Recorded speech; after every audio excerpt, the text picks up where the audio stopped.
December again, I can't believe it. Whatever happened to the rest of the year?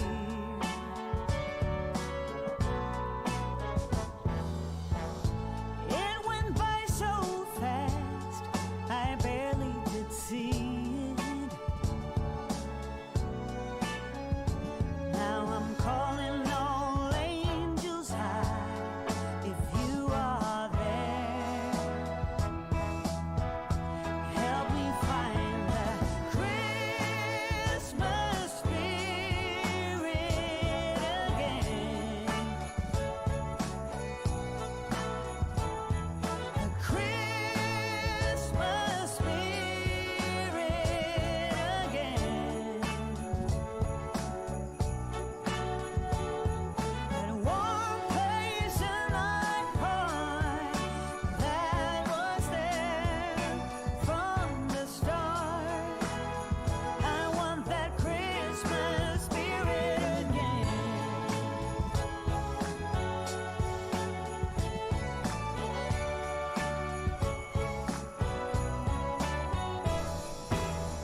I find myself wandering downtown, window shopping, listening to the sound from some street choir caroling through the air, and the smell of the big Christmas tree in the square.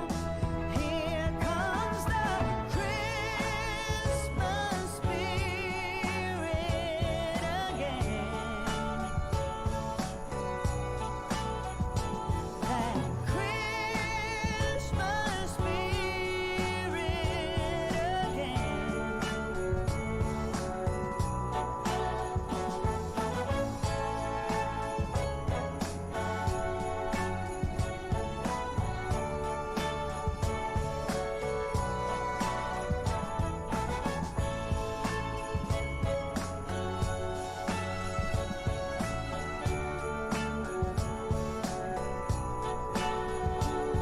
And one place in my heart that was there from the start, from the start.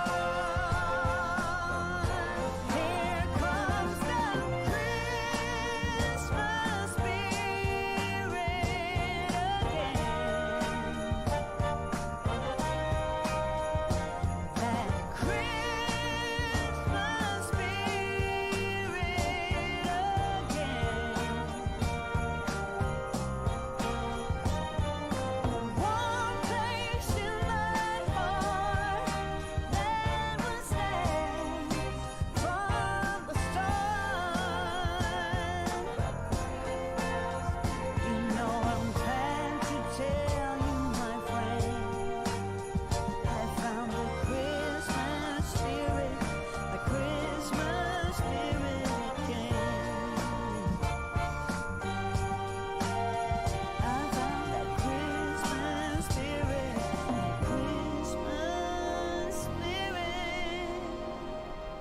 again.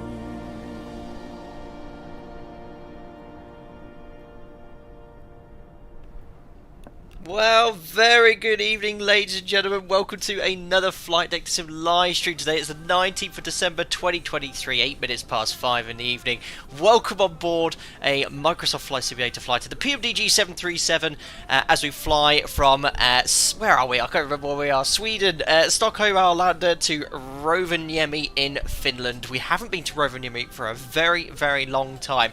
That's because last time we flew it, about 5 years ago, I think we streamed in there at an event, and it was absolute carnage. I think there was 200 inbounds, but I decided to depart from somewhere a little bit quieter where there's no event, which is here in Arlanda, before we get into Rovaniemi. This is my last day off as well.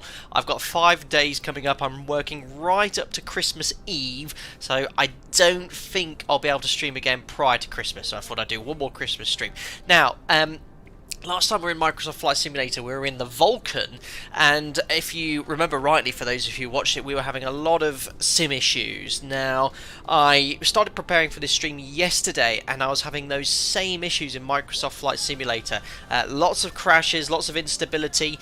I think, and I'm using that word loosely, I fixed the issue. You might realise over the top here, I don't have my Fly Live overlay. I think there was a conflict with FS UIPC, which I use for the overlay, and the sim, because when it was crashing, I was having this occasionally flag up. So yeah, I've uninstalled or removed FSUIPC. I did a test sector and I had no crashes since I got rid of it. So fingers crossed, no issues this evening. As I said, it's the latest version of the PMDG 737. It's so unusual not having my usual music in the background. Instead, I've got Christmas music going in here. But we'll have a little look here in chat, see who's here. We've got Charlie, Boeing 738 Sim says hello, good morning, all from the US West Coast. Hope you're doing well, buddy.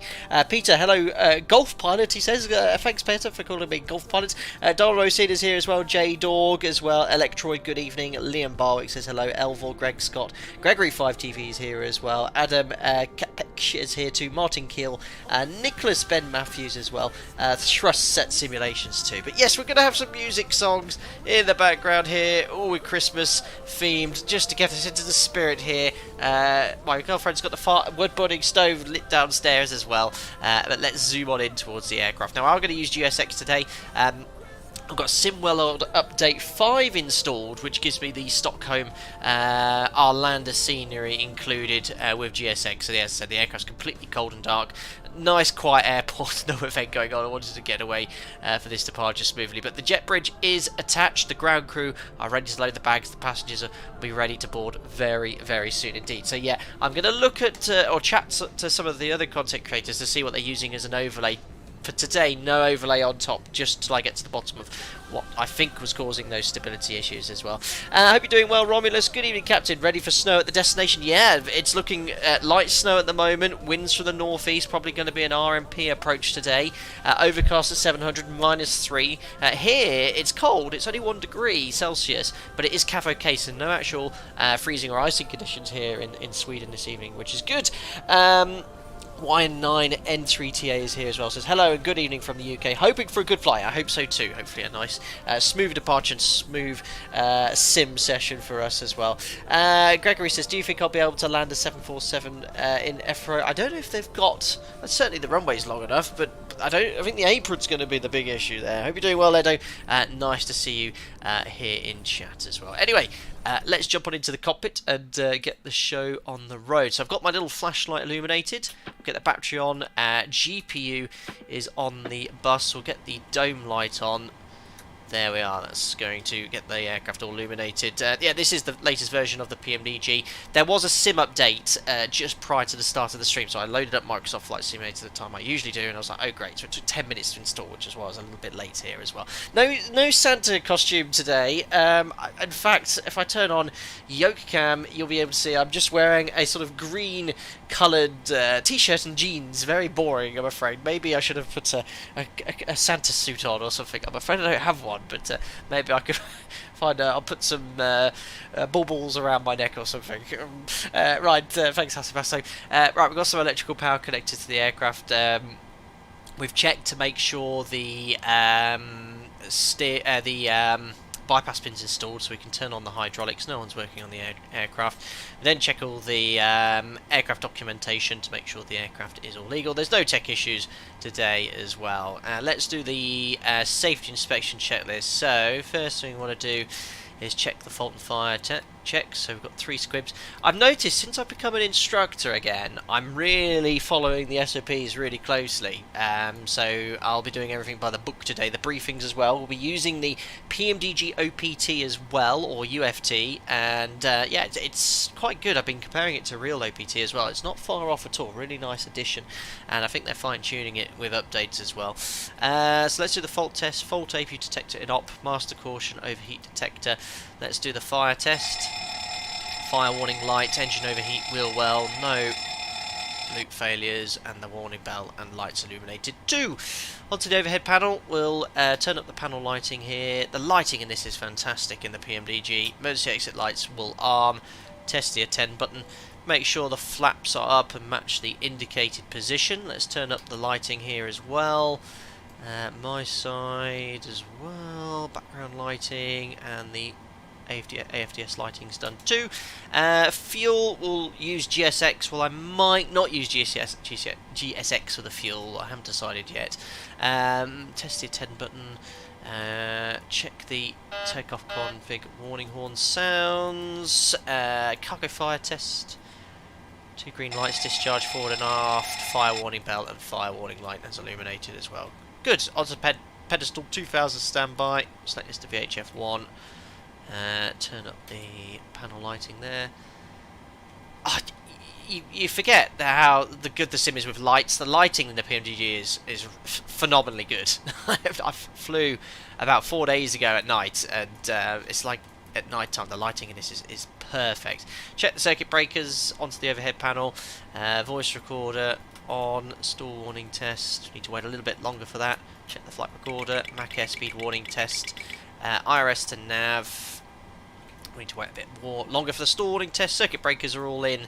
My side, a nice wooden coat hangers, and check the tech log. Aircraft's fully serviceable, and we're all good to go. Oh yes, Joseph Roy. Yes, I've only just about recovered from the Concorde stream on Saturday, where yes, I did a low pass and go around on purpose, and really threw a curveball there. You all thought I forgot the landing gear. The replay was so funny as well. We just struck the tiny bit of the tail on that low pass and go around. But yeah, we'll see how we get on today. I haven't forgotten the gear in the 737 yet. Venom, what was your shortest flight you've done on the 73? I've once did during COVID. We were doing flights in the aircraft to keep them current, and I did a radar vectored circuit from my home base. The actual flight time was 10 minutes. That's the shortest flight I've actually logged in my 7.3. The shortest commercial flight I've done was from an undisclosed Scottish airport to an undisclosed airport in Northern Ireland, and the flight time was around 35 minutes. So that's the shortest ones I've done. Hello, T-Partner says, I may join you flying to Rovaniemi tonight, though, waiting for Zebo to update still tonight. Zebo has been smashing out updates left, right and centre, but I want to wait for the explain. I don't know if it was more the Colomata Concorde last stream, but explain I'm having issues with the live weather and all sorts going on there as well. Ben Matthews, thank you for your continued support as a member, buddy. Hope you're doing well. Thanks for pinging up, and enjoy Christmas if I don't chat to you before then. Thank you very much. I'm Atams, by the book, including the landing checklist. No words. Santa hat for Jack. I don't have Jack at the moment. I'm getting him on Christmas Day though. I'll get a picture with him with his hat on. J-Dog, hope to see some snow. Not going to see much otherwise, as I'm spending the festive season in Qatar. You're not going to see much for real, that's for sure. Perfect. So, oh, thank you very much, Konopki as well, for the €6. Motorbikes. I always think motorbikes when you said a nation. Thank you, sir. Oh dear, really good. The mechanics just told me that the landing gear has been double checked. Brilliant. So it's up to you to deploy it today. Brilliant. Heart, keep rocking, Captain. Thank you very much, Captain. I'll be your captain for you today. Yes, brilliant, well done. Double landing gears, double checked, no issues today. Fantastic, well done. So, cheers, but I appreciate the gesture. Right, there's no ATC here at the moment. They're all... Oh no, that's Helsinki approach. Now, you guys are more attuned to the goings on VATSIM. There is an area controller online covering all of Sweden, I think, and I don't know if he would get my clearance later. It's Stockholm ACC Sweden Control. I should think he'll get my clearance for me later. We'll find out later. Astro G, thank you very much. 22 months as a member. Playing Christmas music. Played last Christmas to make a bunch of people lose. Whamageddon, the resulting angry viewers will drive up engagement. Unbelievable. I can't probably play that one because I'll probably get a copyright strike. This is the Epidemic Sounds Christmas music playlist, which is copyright free. So thank you very much, Astro G, for your support. Nearly 2 years as a member with the alpaca badge coming on your way. Thank you very much for your support there. Is Nightbot here? Yes, Nightbot should be here. Thanks to Tuds for that. Yes, Venom, that's quite a commonly asked question. One I don't wish to disclose. Thank you very much for your understanding. Right, we best get some passengers on board here, so let's open up GSX. Request boarding. I've got the Simbrief flight plan. Boarding requested. Excellent. I've turned on the messages here. You can see it's utilising the PMDG here to open the doors. The air bridge is connected. They're loading the bags, and 172 passengers I think we've got for our sector today. Right, so QNH is set. We'll set the MFRA, which off the real OPT, which is right in front of me, is 1138. 1138. This Christmas music is so cheesy. I love it. Right, the latest weather conditions as well.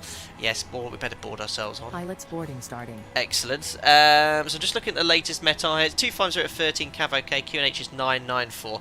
Really low pressure in Rovaniemi, 966 hectopascals. So you'll see that when we set the QNH later, there'll be a big decrease in our indicated altitude. So that's done. Latest weather's received. Let's just sync up our sim brief flight plan to the tablet. There we are, and you can see the weather there. 250 at 13 cav OK, 1 degree. Excellent. Minimums. Approaching minimums. And performance tool we'll use later. So we're going to use the PMDG to fetch the sim brief profile. Crew briefing started as well. Lots going on here. Tim T, thank you for joining as a member. Glad you joined the content members only Discord for you. Thank you very much for supporting the channel. P-Test, thank you. 36 months as a member. An incredible amount of time there. Thank you very much for 3 years there. Merry Christmas to you, Jack, and Miss Trunchbull. I'm gonna tell her you said that. my girlfriend's a school teacher. I'm gonna tell her that you call her Miss Trunchbull. You're in trouble, Pete. I've called her that occasionally as well. Thank you very much. How did you know? Thank you very much, Pete. Hope you're doing very well. Have a great Christmas with you and your wife. And I hope all the work on your house improvements have finished. I think last time we spoke you were showing me some pictures there. Excellent. Right, let's load up the flight management computer then. So we'll go to FMC and pos in it. We'll put our position in. So we're in Arlanda. The code is excellent. Thanks, GSX. It's ESSA Echo Sierra Alpha. We'll put in our GPS coordinates and route. We're going to go to flight plan request. Oh no! Why has it done that? There we are. SimBrief route. So it now syncs with SimBrief, which is great. You can get it to preload the fuel as well, which is really nice. But I like to do it manually because I want to take additional fuel because of the snow forecast as well, and because it's a busy event as well. So we're going to just select route for now, which is going to load it in. Here's the operational flight plan regarding fuel. So we've got 7084. I'm going to take an extra 30 minutes. And our alternate's quite far as well. It's Tampa. So, Tampere, how it's pronounced. I think we're going to go... What's our landing weight already? 61, that's fine. 30 minutes? Let's go 8.2. I think that'll be okay. So let's go 8.2 on the fuel. Route uplink ready. So load. Passengers are on board now as well. Passengers boarding starting. Excellent. Pete, you have a kitchen for Christmas this year. Fantastic. That's what I like to hear. Fantastic news. Just take its time to load in, doesn't it? There we are. So let's activate. Select our departure. Departure's runway 26 today. And we expect the Resna 3 kilo. And the arrival will be the Nemgutu Delta. For... I think we're going to be straight in on RNAV 03 looking at that wind via... I think it's MIPCO. Let's have a little look at the chart quickly. RMP. I think we just want to go in via Ropov. Yeah, straight in via Ropov then. So, Ropov, route to activate, execute. So let's just clear up any discontinuity. So there's a hold at Ropov.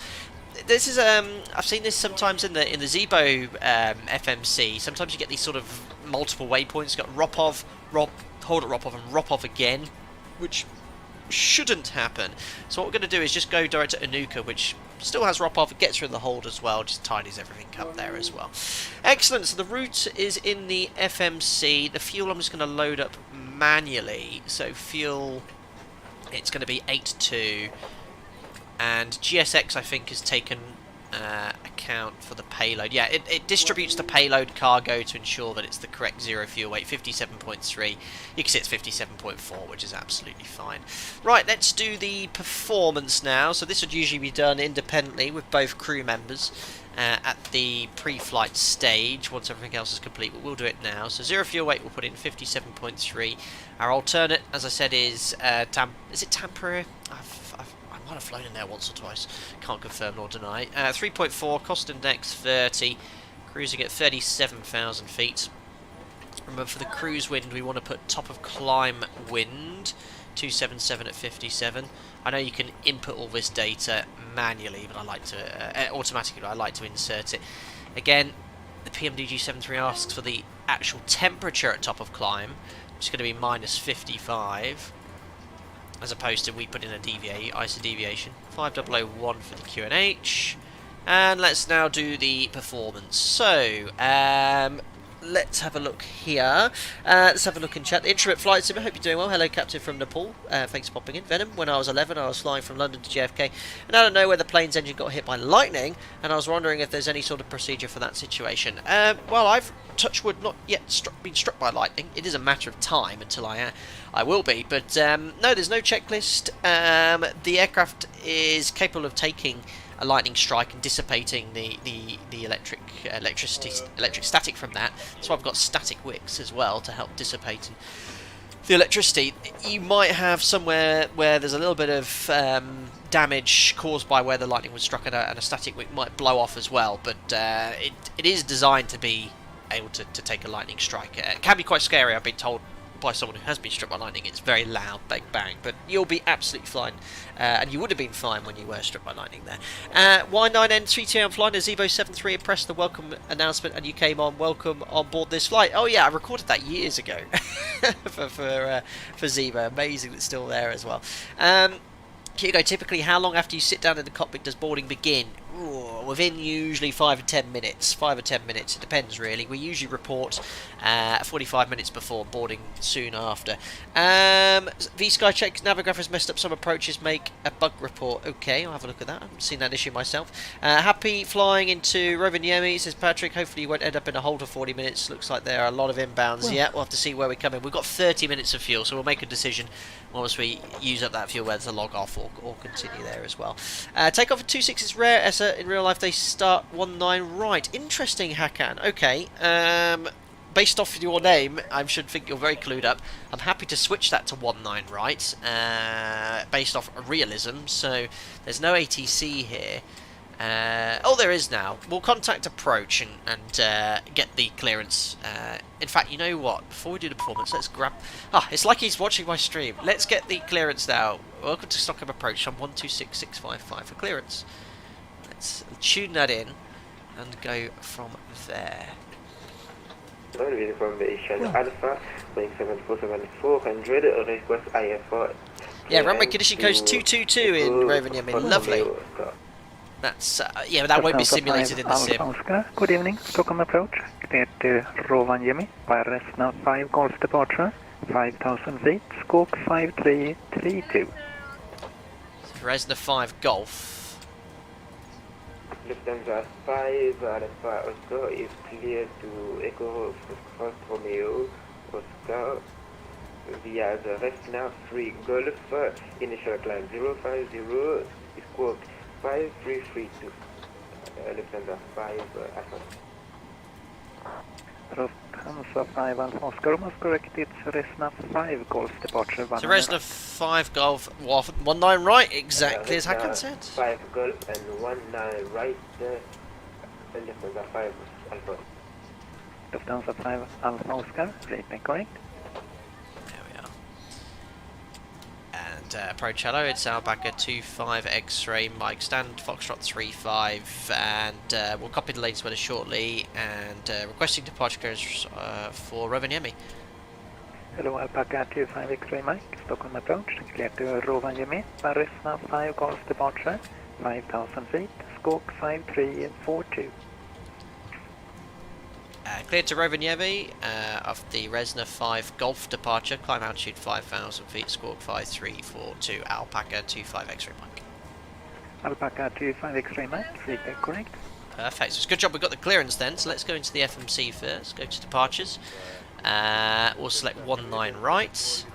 Resna 5 Golf. Hello, Execute. Scandivan 6 Check for any discontinuities. Looks good. Clear to There we go. That That can happen quite frequently in real life as well. Last minute runway changes as well. We'll brief the taxi shortly. Let's now look at the performance. So Arlanda, runway 19 right. Latest weather, we do have an ATIS now as well for departures. So it's exactly as I said earlier. Use runway 19 right for departures, runway 26 for arrivals. Report winds 250 at 13, cavalcade 1 degree QNH 994. So 19 right. Import from aircraft. This is great. Anti-ice is off for departure. Import the weather. So 260 at 13 and temperature 994. Let's press calculate. So I'm going to punch this all into the real OPT for you, so we can make a bit of a comparison. So the surface wind 260 at 13. Oh, there's another alpaca on frequency. That's great. Outside air temperature is what was it? 1 degree. 1 degree 994. That's GSX beeping at me. What do you want there? Close the left entry aft. Okay. So the real OPT, this is where it slightly differs in the PMDG OPT. So it's given me TO1. So the real OPT has given me optimum to 22k. 24k with 45 degrees. And I think this is giving me TO1 for 36. There's a slight discrepancy of 10 degrees here on the assumed temperature. So we'll go with the PMDG, so perf M1 limit, so TO1 and selected temperature, the real OPT saying 45 and this is saying 50, and that's full length. No, hold on, let me just change it to 19 right, my apologies, and we'll say via Yankee 9. Can you do intersection yet with the PMDG one? Let's do full length.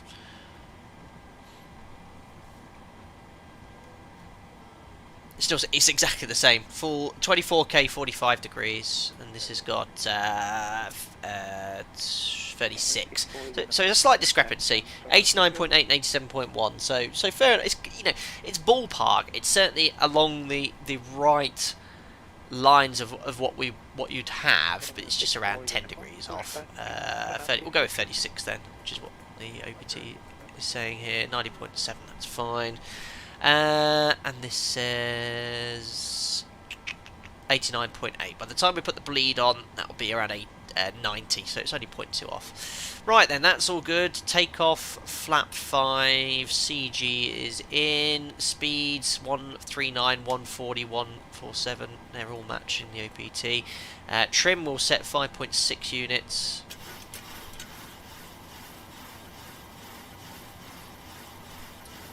I'll have a look at some of your questions in chat shortly. 5.6 units set, and we'll set V2 here, 147 knots. Oh, that's heading 147. Good, we've got the clearance as well, so the climb was to 5,000 feet, squawk can go in 5342. Does look really good, the PMDG. I've been using Explain a lot recently, and you forget how good and crisp everything looks. It's working really well so far. Cool, so let's go to the overhead panel scan. Yaw dampers on. Check the cross-feed valve. Nav transfer display switch is normal auto.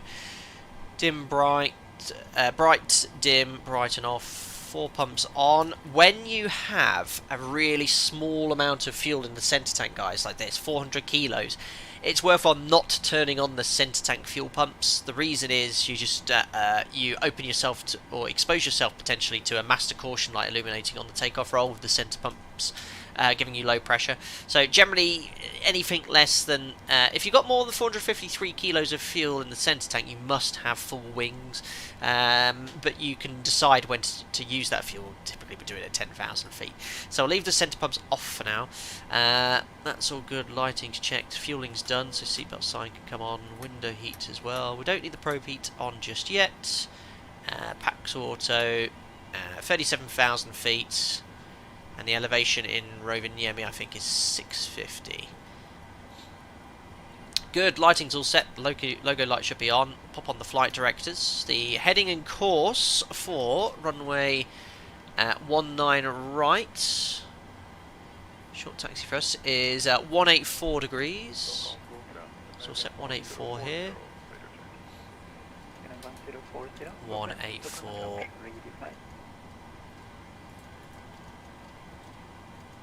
And 184.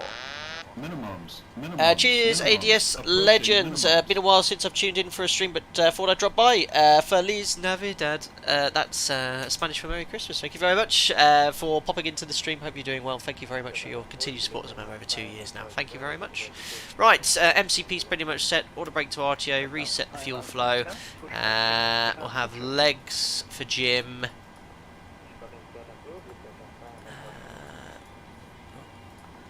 FMC legs, there we go, and the radio tuning panel. Let's tune up a frequency here for us. It's an RNAV SID, so we'll just go off the approach. Need to select the runway to 19 right. I'll select the ILS frequency for 19 right, which is 1107.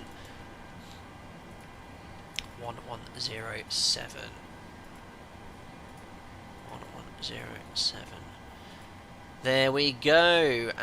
Rest is all done. Right, just have a little briefing of the taxi and SID. We'll have a look at some of the questions in chat as well.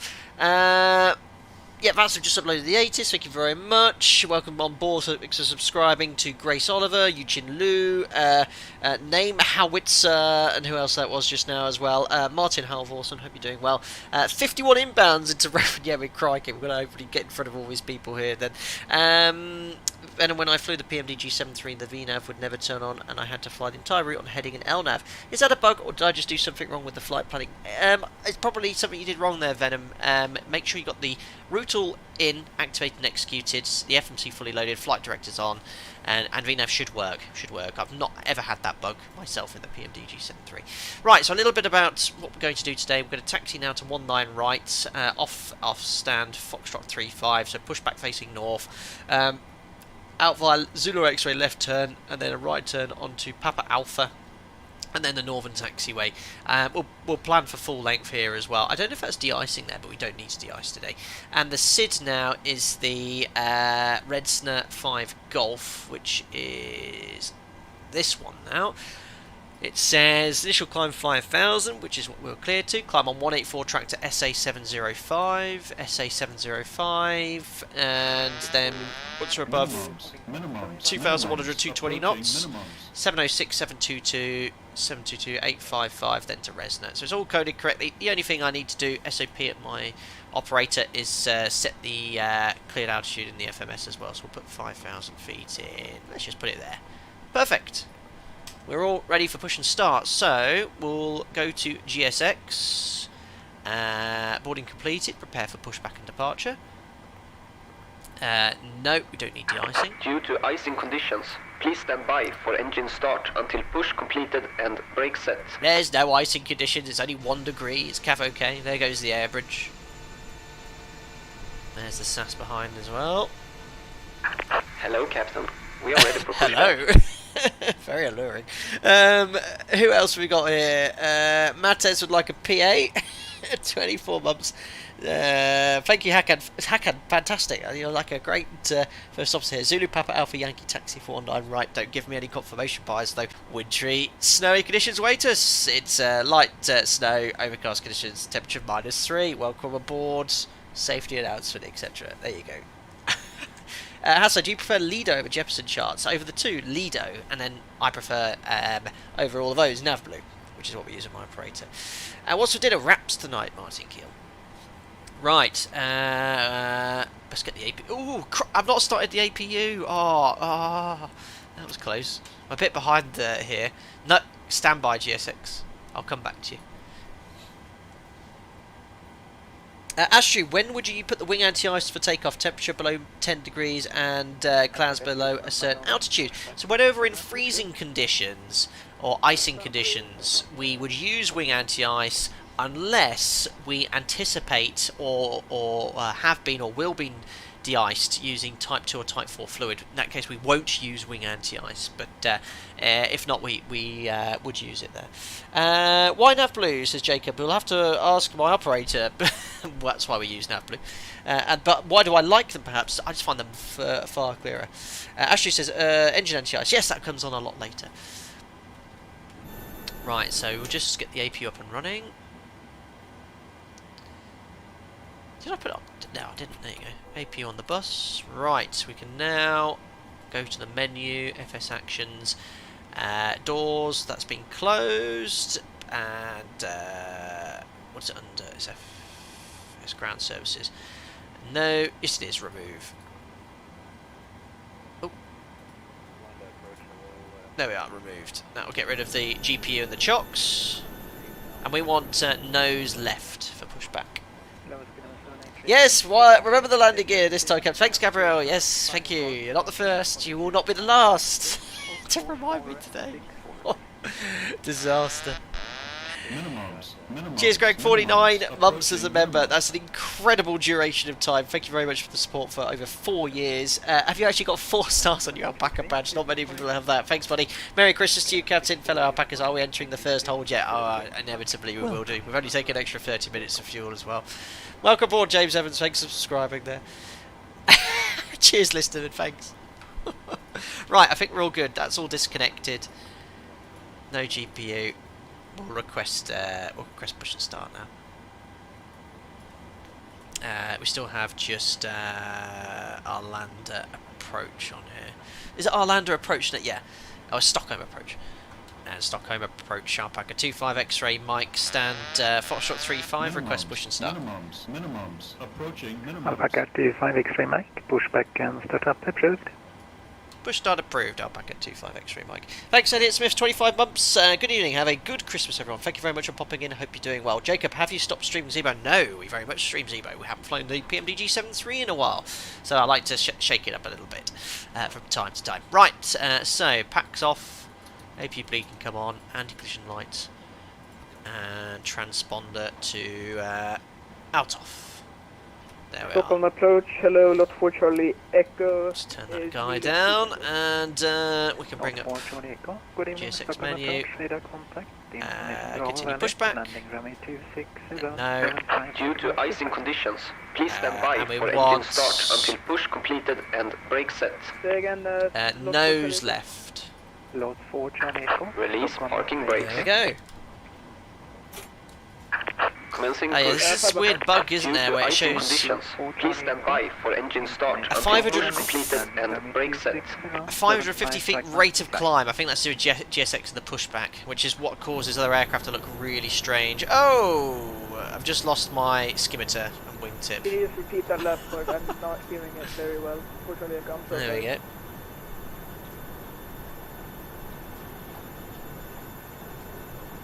Very good. Well, slight late departure, but the sim, there was an update. We'll leave the dome light on until after pushback. Starting now, engine number 2. Lot 4 Charlie Echo, you have information on?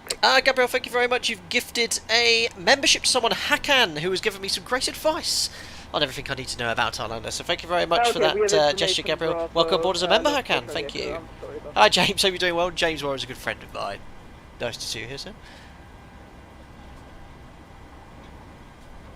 Venom, as mentioned, I think it could be a bug your side there. Oops, not monitoring the engine start here. 25, 2.8, max motor now, oil pressure. Uniform, Stockholm approach, need a contact, climb to flight level 180.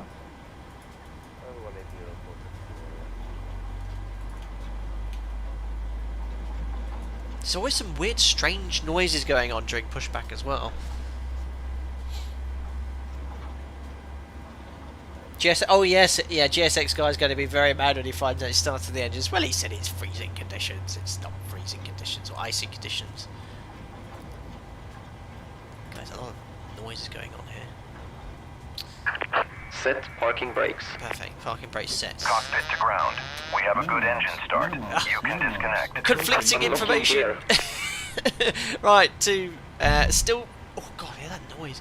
There's still very high EGT in the PMDG 632 stable starting engine number 1. Aerial Aviator, welcome. Or I think you've been a member already, so thank you for your continued support as a member. Hope you're doing well. Thank you very much for the support. Stockholm approach to Transit 46 request. The highway, how can pronunciation? Hawken, sorry. My Swedish isn't very good.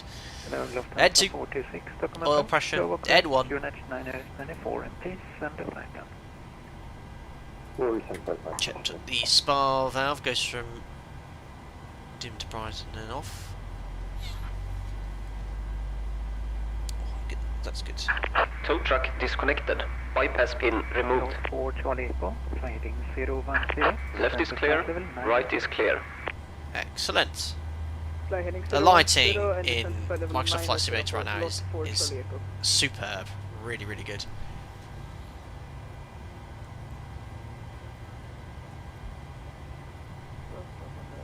So wait for 2 good engine starts.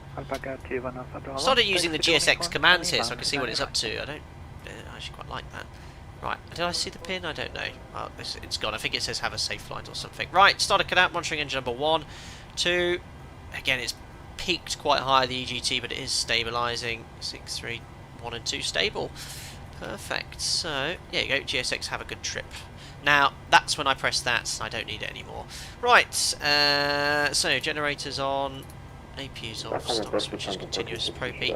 We don't need engine wing anti-ice, we're not in freezing or icing conditions. Packs auto, ice station valve auto, APU bleeds off, and set. Flaps to 5.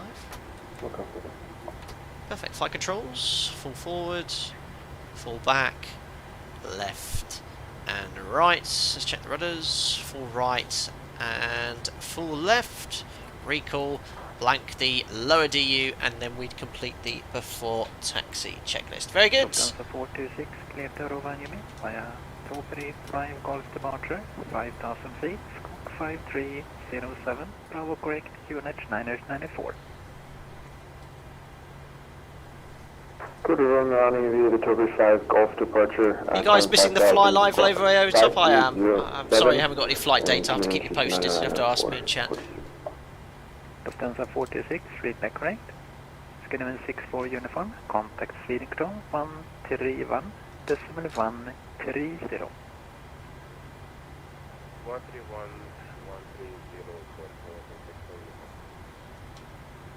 It's busy. There's only one controller approach here, covering a lot of areas.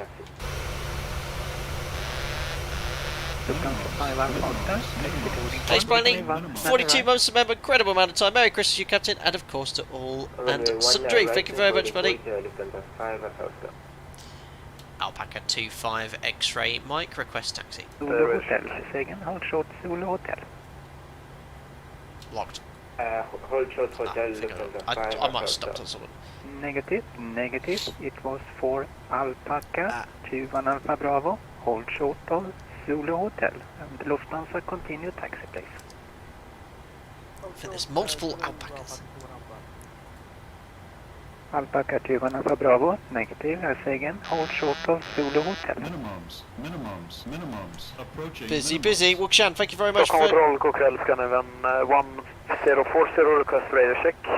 So that's the worst possible time to do a radio check. Stockholm Radio 5, break, Alpaca. Wukshan, 30 months as a member. Howdy, Captain. Hope you're doing very well. Thank you very much for your support over a year now as well. Thank you. That was like 4 people at the same time, I know. Stockholm approach. Go mid, I reckon, Male 5763, information Alpha on board, 999. Yeah, well done, Hasso. Ready copy clearance, IFR Budapest. Malmö 763, good evening, Stockholm approach, clear to Budapest via Bob up 4 calls departure, 5,000 feet, Scook 6012, Bravo correct, unit 994. Graphics are so good.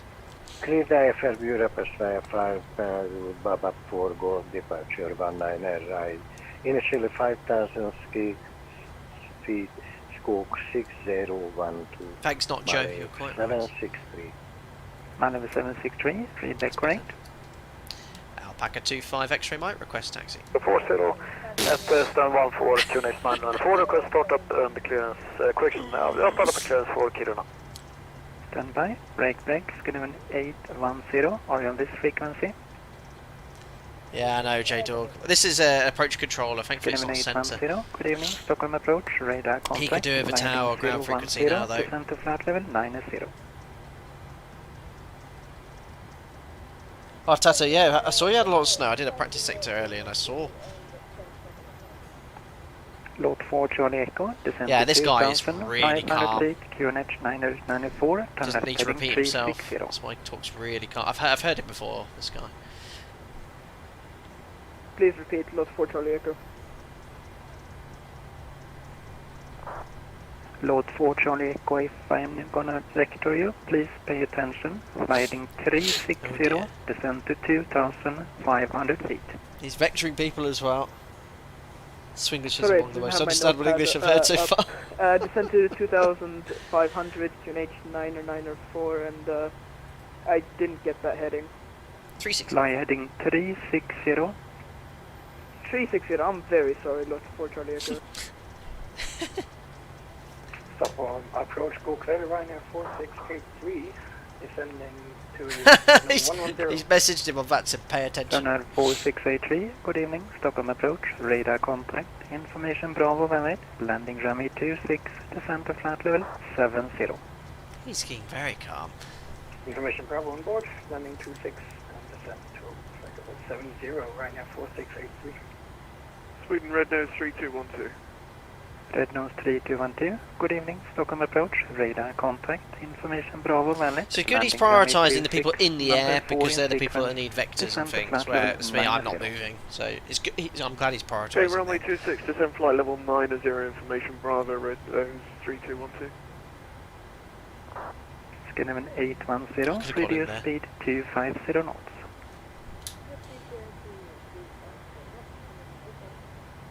Alpaca 25 X-ray Mike, request taxi.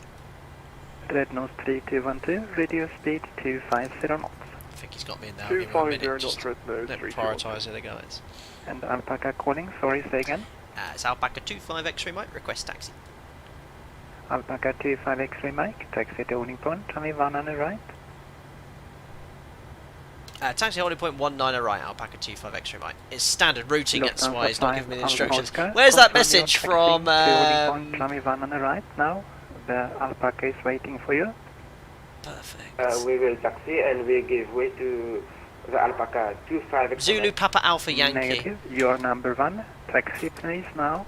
So Zulu, Okay, taxi, Lufthansa 5 Zulu, Papa Alpha Yankee. So this is standard routing. When they tell you to taxi, that means you look on the map and you look on the chart and it will give you standard routing. So there we are, parking brake released, config. 320, clear to Helsinki Vanta. Oh, they I have sort to of over 5 small calls up times. A departure. little fast, but better than it 5008, was. Scope 5302.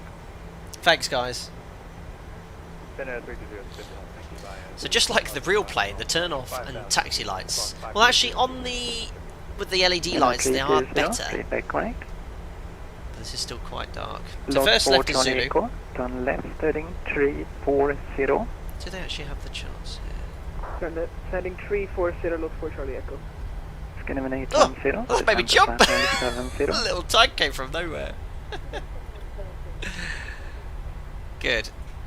Runner 4683, turn right heading First 100. left on Zulu. And I'm being hit by.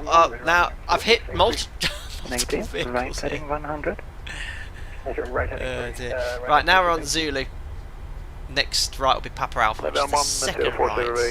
request clearance, Kira. You can see us up here, Papa Alpha. Scanner 1040, sorry, say again. Yeah, 80 Carbon Pro, New York converts of it. I know you hear that there. Are the real lights brighter? On the LEDs, yes. Scanner The 1040, light, clear to Kiruna, the brightness we've got here is the same Red as sort of Nose the departure, conventional 5000 lights, feet, really. scope 0204. Clear to Kiruna Zulu via the Mike. Resma 5 Golf departure and 5,000 feet. And there is the right we want. Scanner 1040, No, we want Papa feedback Alpha. correct. Oh, it's got it. Yeah, this is We Zulu are also ready Lima. for push and It's the start. only way to get to Papa Alpha. 1040. Scanner 1040, push back and start up approved. Right here. So key thing with the PMDG 737 taxiing, don't use full tiller. Alpaca 25 X-ray Mike, hold short of Yankee. Hold short Yankee, Alpaca 25, X-ray Mike. So just hold position Alpaca here. 21 Alpha Bravo. So I find out where it Taxi. is. Okay, Yankee's straight ahead. So we're going to carry on here. Yankee, we're going to hold short of Yankee. So we can taxi a little bit further forward. So we're giving way to this guy here on the other taxiway.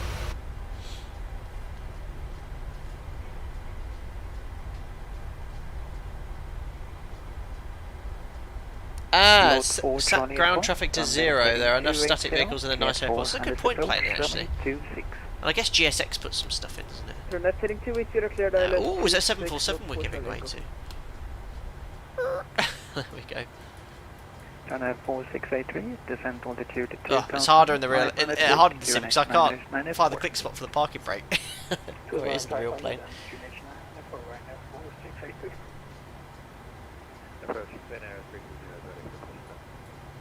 You know, 320, push back and start up the Okay, so we're giving way to that Lufthansa 747.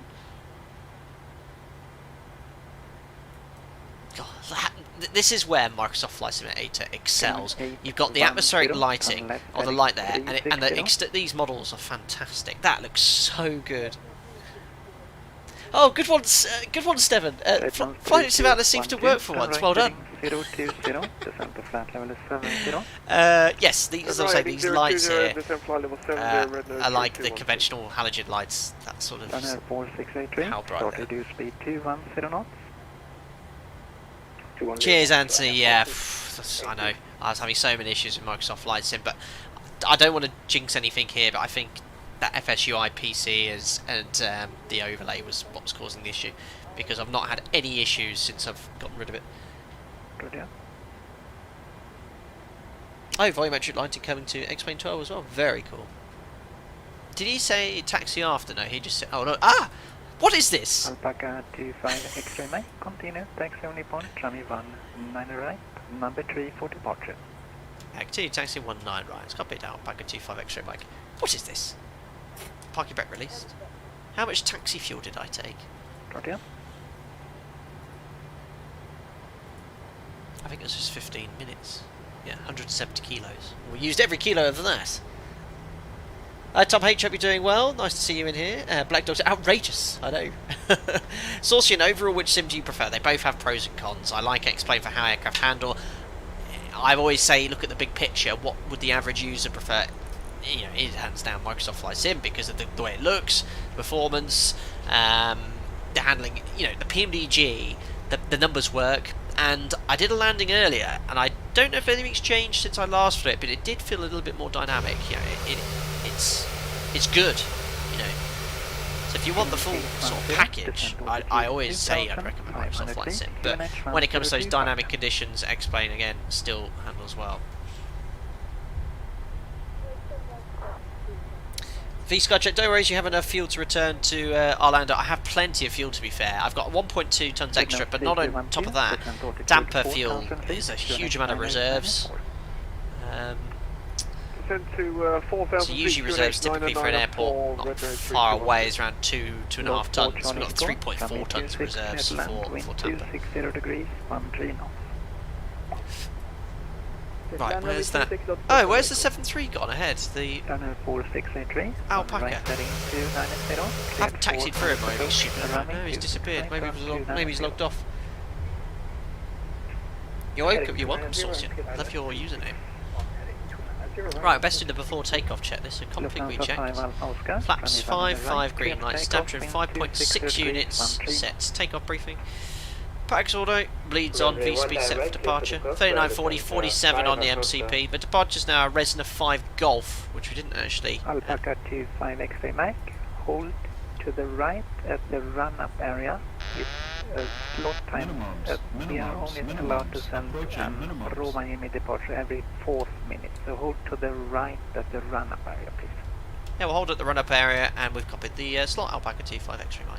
So as soon as that jumbo's out the way, you can sort of see it here on the chart. There is like this here, so I don't know if it's modelled very well with this stock scenery, but we'll make sure we go in that direction 3230 knots, turn left heading 360. as soon as the jumbo's out the way. Speed 230 heading 360. I can't remember what we're talking about. We're doing a checklist yet. The departure is the Resna 5 Golf now. So I've 19 right. It's just climb straight ahead till we get to Sierra Alpha 705, which is the active waypoint. Right turn Sierra Alpha 704, max 220, stop 5,000 feet, set twice. NADP is runway 19 right. Is NADP 1. Welcome. So that's reviewed. Cabin, we'll imagine, is secure. Torn 4x4, thank you. 7 months as a member. Good morning from the East Coast of Australia, Captain. Lovely day for flying here. Yeah, I've heard about the flooding in Cairn and some of the floods in Australia at the moment. It's a huge amount of rain you've had, but I hope you're keeping safe and you, as your family and friends. So thank you very much for your support and your generosity over the past few weeks as well. Taxi to holding point, runway 19 right, hold short of Zulu Kilo. Yeah, so as soon as that 7-4 is out of the way, we'll hang a right. Oh! Bye-bye, Jumbo. Everyone's just disappearing. Cleared 4, and let's approach runway 26. Oh, well, we'll taxi straight ahead as instructed by the controller. Oh, we were number 3 and 2 aircraft have disappeared in front of us. Dead nose 3212, left heading 340, descend to 2,500 feet. So left heading 340, descend to 2,500 So feet. hang a right in the corner. And you can sort of see it's like the whole point sort of extends all the way out.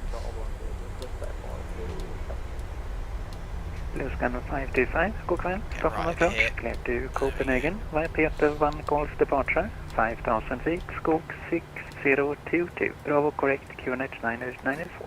Perfect, I can brace set. Copenhagen, via Peter 1 calls departure. Hi Adam, hope you're doing well, thanks for popping in. Hasso, V1 had some UFO encounters in flight. Have you seen anything strange in your time in the sky? I haven't. I have heard stories though of Blue scanner 525, weird things moving along the sky.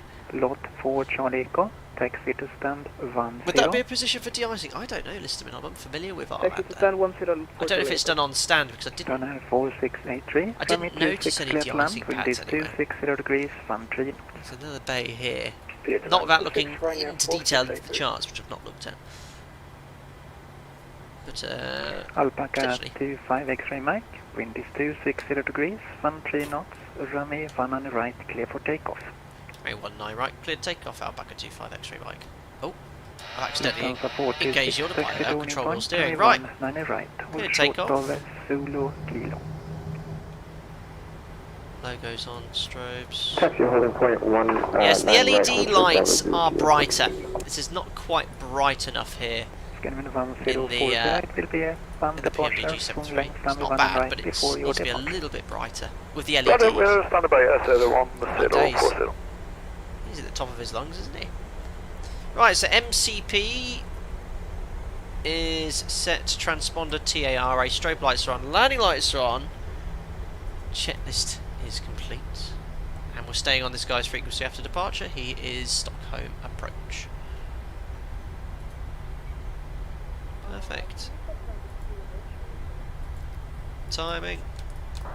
Ah, turning's better then. I think they might have... I'm going a little bit fast around the corner here. And I've overshot. Oh, I said turning's better. I spoke too soon. Right. That was the worst lineup you'll ever see. Stockholm approach, good evening. Your VGO 1 on standby. There we are. Stabilised. Set takeoff thrust. So you see here the rudder, this is where I don't like the sim, it's sort of left, right, a bit static, but it's fine for your average user. Checks, release forward pressure. UAG1, feedback correct. And our thrust levers, rotate, up we go. Up on the way to Bit more rudder. Okay, you know what? The deadband was a bit more pronounced there. I've got to press G for the gear though, guys, I'm afraid. Just make sure it's definitely raised. It has. It would be the first time. I've had gear issues. L-now's engaged. Yeah, the crosswind came in quite late there, so I should have used a little bit more rudder, but it was definitely a noticeable crosswind. Right, bug up. 26, and then he speaks control red nose 3212. Handling nicely. That's the speed trim system you can hear. See how the trim is in the PMDG now. 180 until 6 miles, red nose 3212. Only 188, clear to Rovaniemi. So flat 1. Departure, 5,000 feet, Skog 5336. Yeah, it's a little better, but it still needs to be a bit more to it. Flaps up. Definitely. So that's against the speed trim system. Only 188, trade back correct. Alpaca 25 X-ray Mike, report current altitude. Passing 2,700 for altitude 5,000 feet. Alpaca 25 X-ray Mike. Alpaca 25 X-ray Mike, Stockholm approach, radar contact, climb to flight level 180. Climb flight level 180, Alpaca 25 X-ray Mike. Yeah, not bad. 1040, Trim needs to be still a bit more effective. I'm still trimming nose up here, no change. Yeah. I'm still trimming nose up, still trimming nose up. There it goes. So it needs to be a little bit more effective, the trim. It's a huge control surface you're changing, but not bad. Right, Command A. Oops, yeah, that's fine. Hold VNAV. Out into vent. Taxi north on Yankee, please. Make it Sets 180 checked. So set standard. Passing 5 for flight level 180 after takeoff checklist. Taxi light can come off. Air conditioning and pressurization. Pressure 2.2.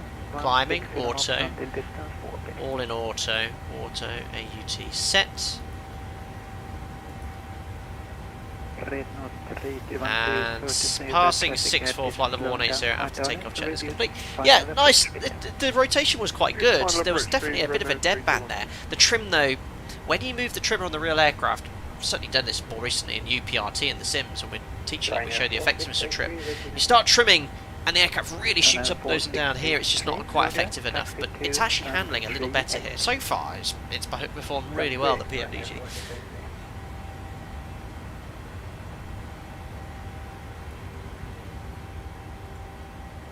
There we are, next waypoint, Sierra Alpha 855. 1,600 feet climbing on the rest of the 5 Golf departure.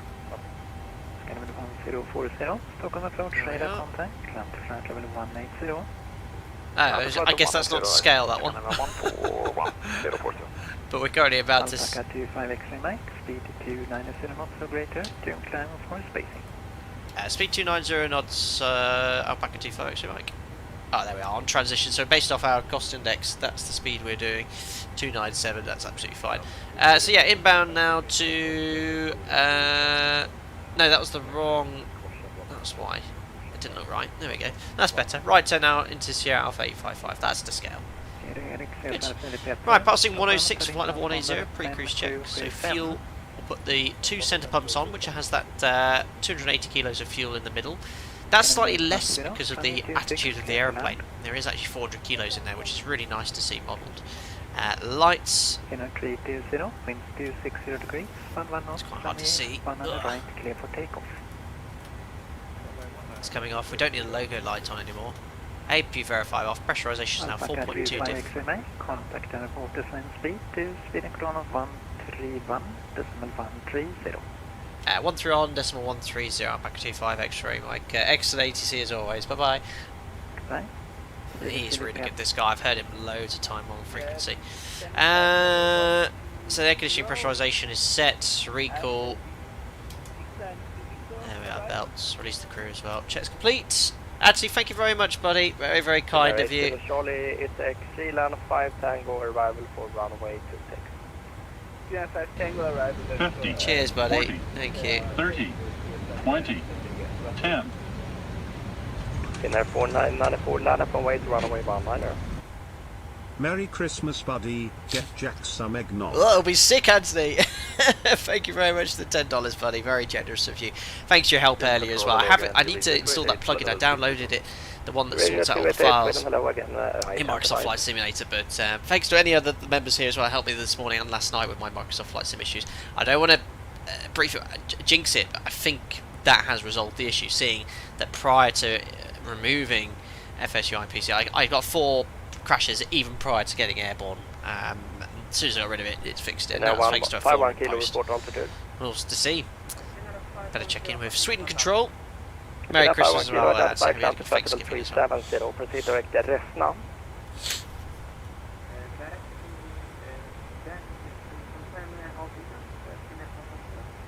Pina 51 kilo, level 370. So approaching our clear level, we'll Resna. start reducing our rate of climb, vertical speeds.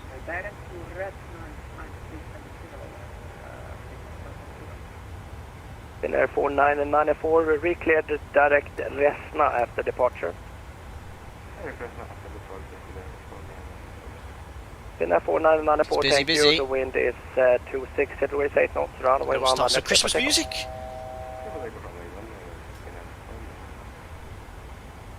Sweden Control, very good evening. Alpaca 25 X-ray Mike. Climbing flight level 180 to Resna 290 knots or greater. Alpaca 25 X-ray Mike, Sweden, identify, climb to flight level 370. Climb flight level 370, Alpaca 25 X-ray Mike. That's set. VNAV, verify N1 VNAV speeds, and we'll check 370. Sit on the overhead panel, on the MCP and the cruise page of the FMS. Make sure we're monitoring the distress frequency as well, 1215. Oops. Been flying the Max recently, so I'm used to putting in... Oh no, we still got a radio thing here, but I don't want the frequency there. I'll just put something random in here. There we go.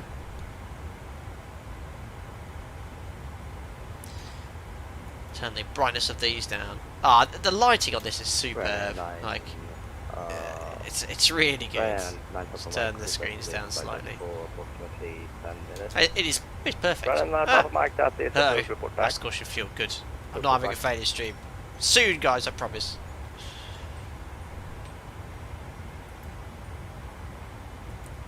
Control, god kväll, Skandinaviska 1040, flight level 160, climbing flight level 180, and the speed below 270. Scandinavian 1040, Sweden, hey, identify, climb to level 360. There is Sweden below. It's looking good at night as well.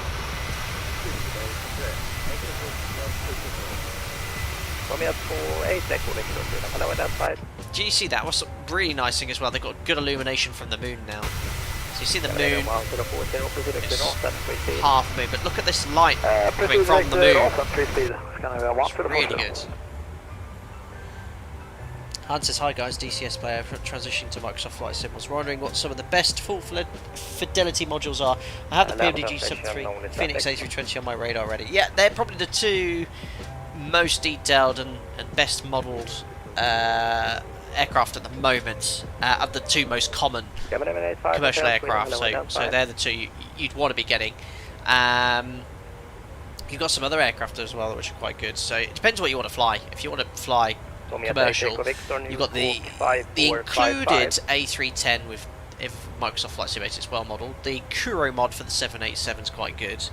You know, they're not perfect, but they certainly increase the immersion.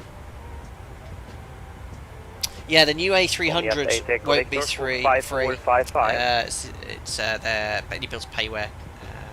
The A310 is they did with Microsoft Flight Sim.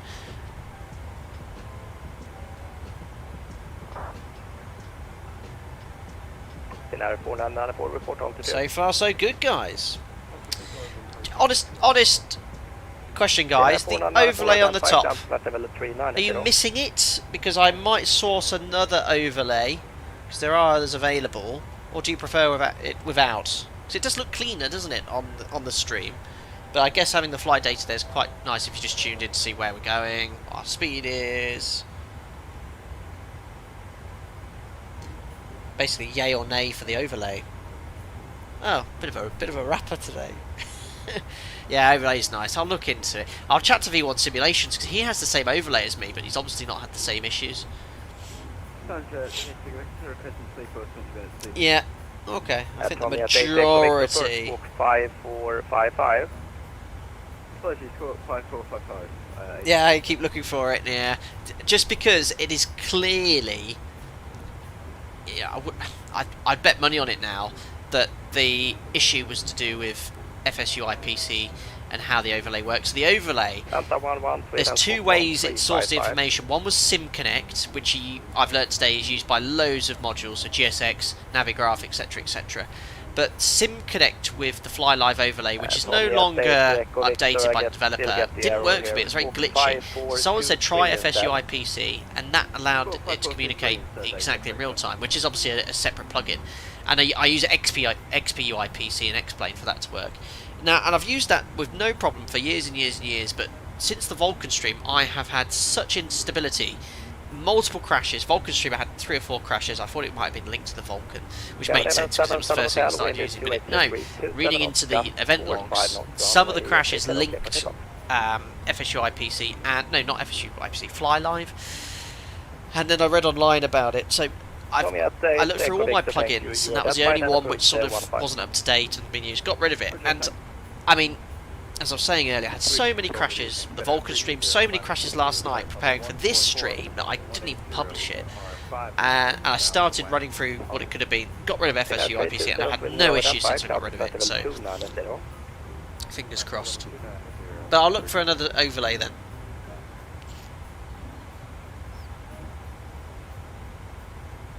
Yeah, nice to have, but more immersive without. Yeah, it's like you're more. It's like you're sat in the cockpit, isn't it? Giving you some information about your flight. We're currently doing an indicated airspeed of 297 knots. So true airspeed is 443. Cruising up to 37,000 feet, passing 28,000 feet. Our ETA is 1917 Zulu, which is just under 1 hour. Yeah, Alan Jensen. Yeah, that's a good point. A lot of people tune in just say, right, where's Flight Data Sim going today? Because I don't always put the departure and arrival in the video title. Is there a way of for a display, maybe just a static one? Yeah, but I think a static one would look a bit meh.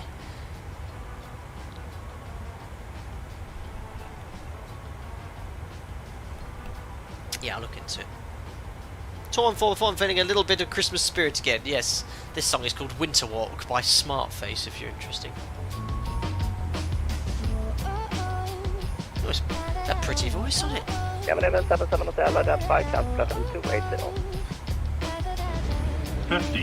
40, there we go. 30, 20. Dan the Man, thank you very much for your $5 donation. Very kind gesture, sir. Thank you. What on earth is that? It's a SNES controller jumping up and down. Thank you very much, buddy. Appreciate the donation. Hope you're well over in the US of A.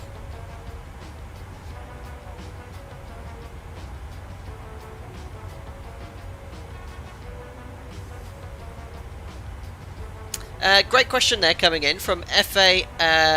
McCarthy. Let's say you're informed by cabin chief that there is a sick passenger on board and there is no doctor on board. Diversion is needed. How do you proceed? Thanks. Very good question. So first thing, we would divert the aircraft if there was a life-threatening medical issue. So we're talking heart attack, strokes. Again, the cabin crew are trained to deal with this. The majority of the time there's usually a nurse or doctor on board. The majority of the time. But let's say that we have to divert. So the first thing we'll have a look at our routing. Now, usually in the briefing stage, we'd have a good detailed look at our routing. Now, I'm unfamiliar with this routing. Sort of this area of Europe, I'm very familiar with. So first things first, because of the weather in the surrounding area, if it was right now in this position, I'd very much consider returning to Stockholm. So declaring a PAN minimum with a medical emergency like this, request to return to Stockholm. So you'd probably stop climb, reset your MCP altitude, and then to initiate a diversion, go to some basic roll modes and pitch modes, heading select out, hold VS, and go to the route page. And page 1, you can either select origin, go to departure arrivals, select arrivals into Echo Sierra Sierra Alpha, and go from there. If you wanted to divert to a new airport, we've got Echo Sierra November off to the left there, which I don't know what that airport is, but our alternate, Tampa, which is in Finland I think, is over there. Let's say that was a suitable alternate. We could go to the route page, page 1 of the route page and change and put the 4-letter ICAO code there. Oh, is he? Where is he? Is he playing Microsoft Flight Sim in the sewers?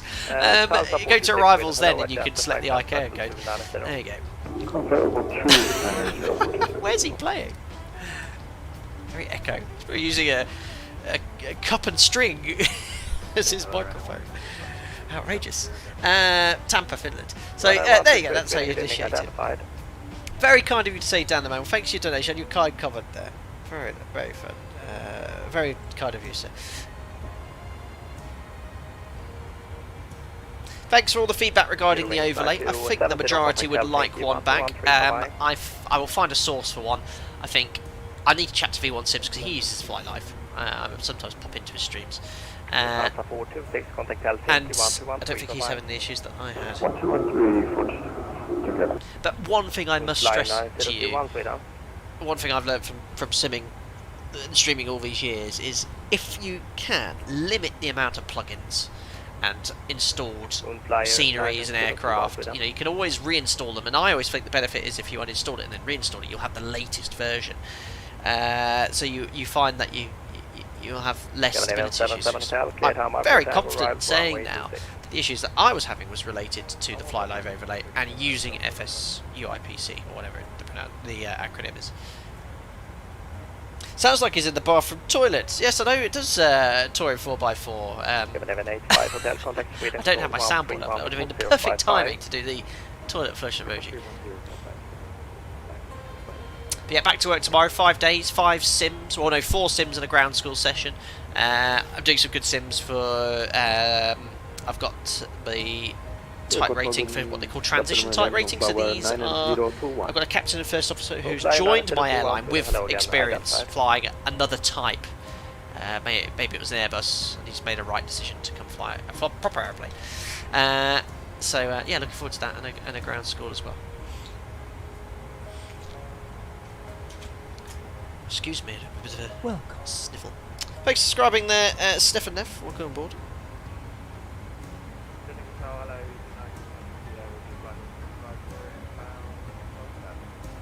It's a 96 Yankee Kilo Sweden, hello, 5323.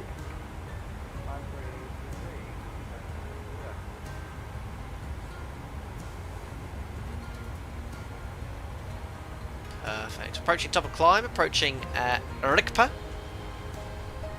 Oh, isn't this lovely? Is anyone in chat not ready for Christmas? We're all about ready now. We braved Tesco this morning and got everything we need for Christmas Eve. I finished work at Christmas Eve in the 50, afternoon. 40, 30, 20, 10. Thanks, Pastor Exabar. Good luck with your oral exam. Oral exam this Friday. Fingers crossed. Thanks for your help and happy holidays. You're most welcome, Pastor Escobar. Thank you very much for your very generous donation and your continued support as a member as well. Pastor Escobar is on his 737 type rating. Now, it's very much an FAA requirement, these oral exams, because thankfully we don't have to do this in Europe. Everything we do is sort of... Moonflower's loud. Everything is very much theoretically done with exams, paper exams or online exams, and in the LST there'll be some technical questions, but nothing that has to be done along those lines. But best of luck. I'm very curious to know what questions to be asked in that exam as well. But thank you very much and good luck, sir. Welcome on board. Thanks for subscribing as well, Aviation Enthusiast. Hope you're doing very well. Oh, you know what, guys? I'm feeling the festive spirits, and I think I've done this every Christmas stream. Let's do a Flight Deck to Sim mug giveaway. I'm going to do it at top of climb, just to say thanks to all of you who are still tuned in and watching. Surprise! So stay there, stay put in chat. Don't sign out just yet. Tis the season. I haven't done a giveaway for a while, so. Why? 9N32, lovely flight, thank you. Aaron Hastings, I like the tunes. 2 tons, I saw your comment on Discord. I'm studying for the FAA dispatcher oral exam. First module is all about the 737. Oh, very cool. Lots of those in the US. There we are, top of climb. Lovely little flight time this one. Top of descent in just over 25 minutes. This is the perfect sector length. 4 ports, way down, hello, wide up. There we are. Excuse my lack of geographical knowledge here. What's the name of the sea east of Sweden and west of Finland? East of 69 kilo, Yankee, Sweden, hello, wide up, 5. Doesn't come up on there, does it? Laverick, have you ever been in 737 MAX? Yes, I've logged probably around 200 or 300 hours in the MAX now. Perfect. Right, let's roll this giveaway then. Just set up Nightbot here. This is just for a flight deck sim mug, or if you've already got a flight deck sim mug you still want to enter, don't worry, I'll give you one of the other mugs we have from the merch store. Right, giveaways. There we are. So, keywords, anti-spam is enabled, so please only enter the word once. Is it the Baltic? Still part of the North, I didn't know that. Northern Baltic, the Bay of Patina. Okay, very good. Right, so in chat, type in XMAS, Christmas, XMAS, X-Ray Mike Alpha Sierra, that's the keyword. You can type it in now. Look, Hodge, you've got it. Hunter, you've got it. Y9N228. Yes, excellent, guys. Very good. Look how many of you are still watching. Some people who are coming out of the shadows. Who never chat in chat. But feel free. You can see I try my best to answer as many queries as possible. So if you are the lucky winner, if you could get in contact with me via social media, Twitter, or X I should say, I can accept messages through there, or Instagram I accept messages. You can't contact me via DM via Facebook. You can also contact me on email, or via email if you don't have social media, which is flightdeck2sim@gmail.com. And all I need when I get in contact with you, we can either do it several ways of getting that mug to you. We'll discuss that via DM. Welcome aboard, Diego. Thanks for subscribing.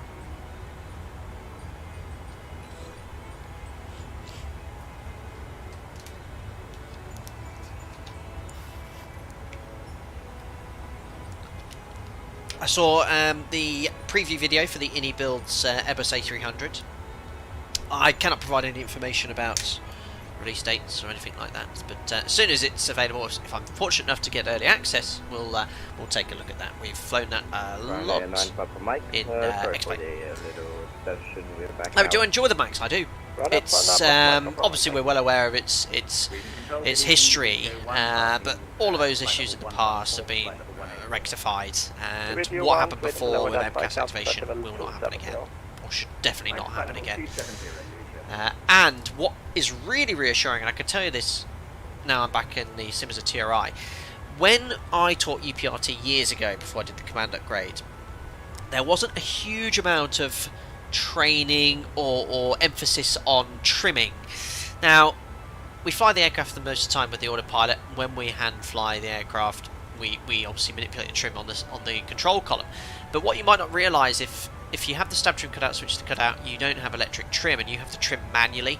And the input required on the trim wheel is respective of your speed. So if you're going very fast, the trim wheel becomes very heavy because you're having to trim out aerodynamic loads. But if you go slower, the trim is easier. And we actually do a whole section on UPRT now on trim state awareness, and we get crew to disconnect, hand flight, and trim at different speeds, and fly the airplane out of trim and see how heavy it is. It's really it really emphasises the importance of trim.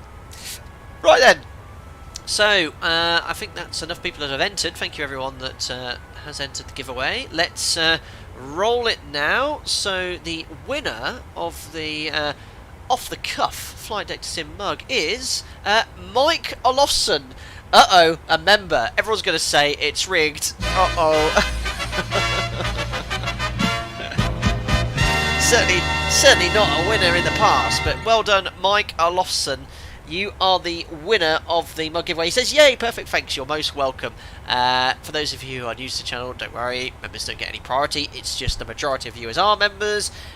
Many times people who are not members win prizes, and everyone says it's rigged in chat. Rigged, typical, yeah, good one, excellent. Well done, Mike. Anyway, I will get in contact with you after the stream, or you can DM me via Discord or social media or email, whatever's easiest as well. So congratulations, and we'll get that mug sent off to you prior to Christmas. I don't think you'll get it prior to Christmas Day, so you can't have your morning coffee eating mince pies with the mug, but hopefully it will arrive in the not too distant future. Christmas is rigged. Oh gosh, I completely forgot. YouTube on their audio library has this Christmas rap song, and I really like it. I'm going to play it. Let me find the audio library. I remember it from last year. We best do some work at fuel checks and radio checks. It's very quiet on the frequency. It hasn't been talking to me. No, V-Pilot's still turned up. Where is this rap song?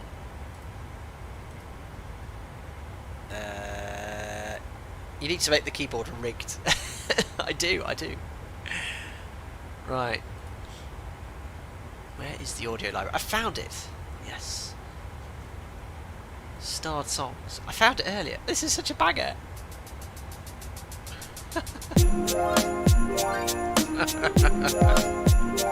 Oh yeah.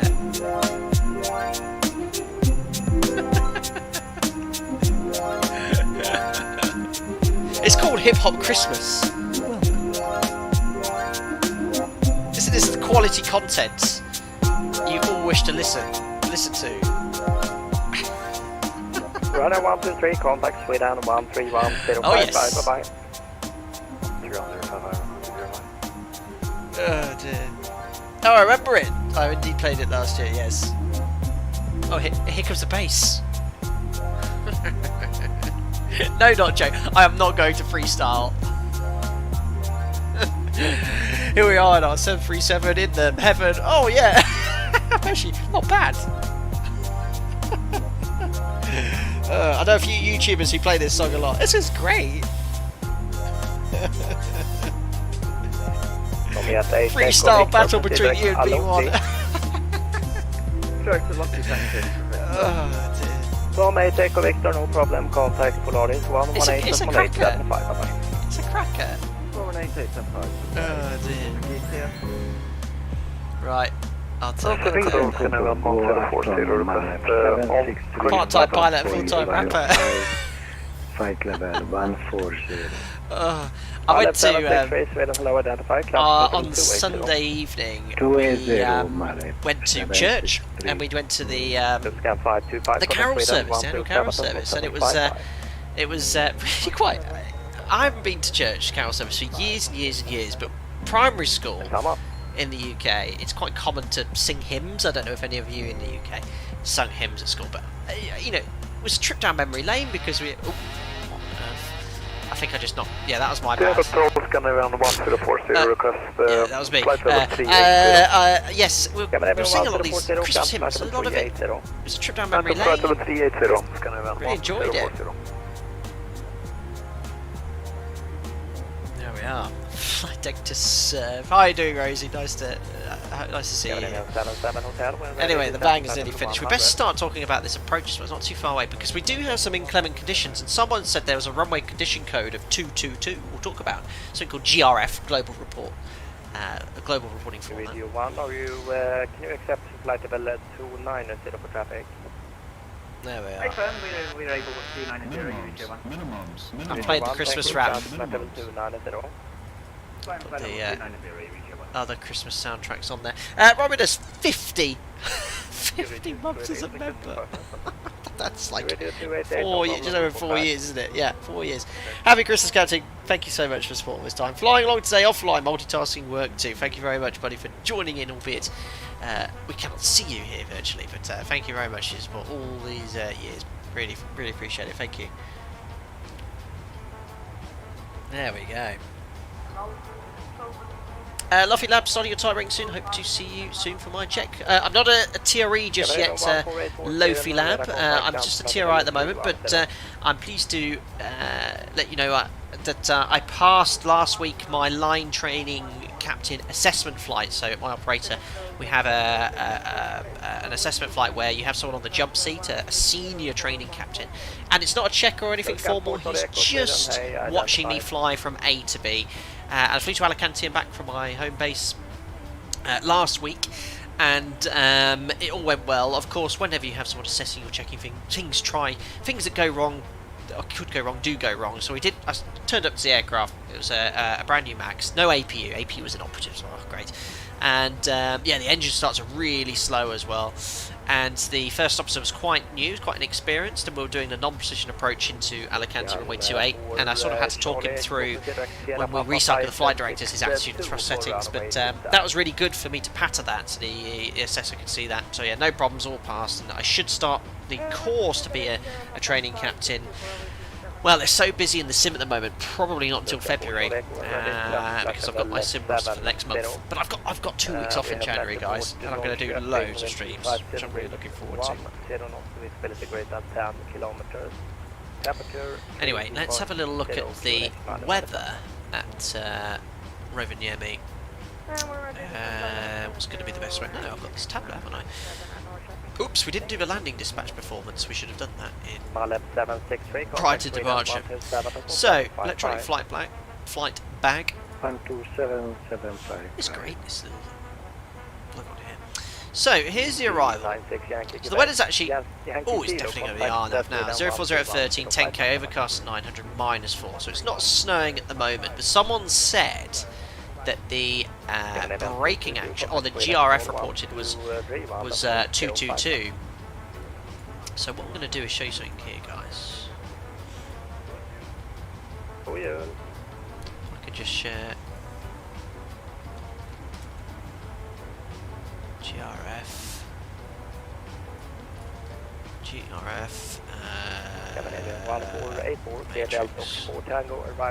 There we go.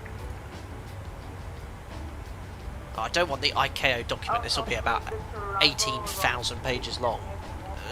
Seeing how long it's taking to load. Let's have a look here. Oh, it's loading up in a second, guys. Oh, it's actually not too bad. It's just lots of pretty pictures. No, but it's not really useful. I need... that's what I need. Thank you. Right, let me just share my screen. So let's talk a little bit about contaminated runway operations. Okay. Oh, this sounds like a banger.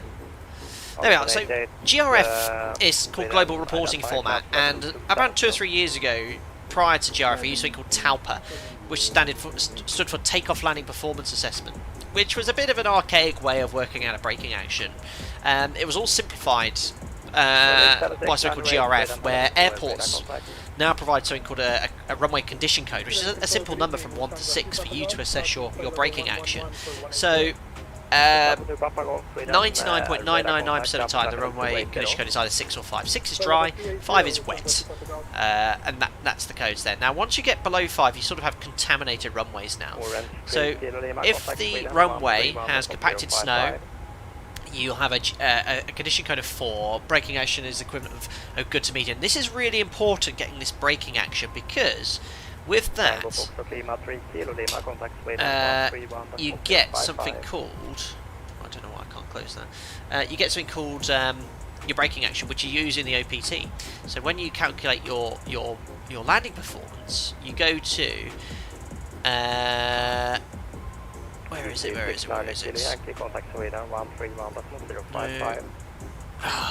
Weather. Where's the... Oh, where on the... there we are, runway condition code.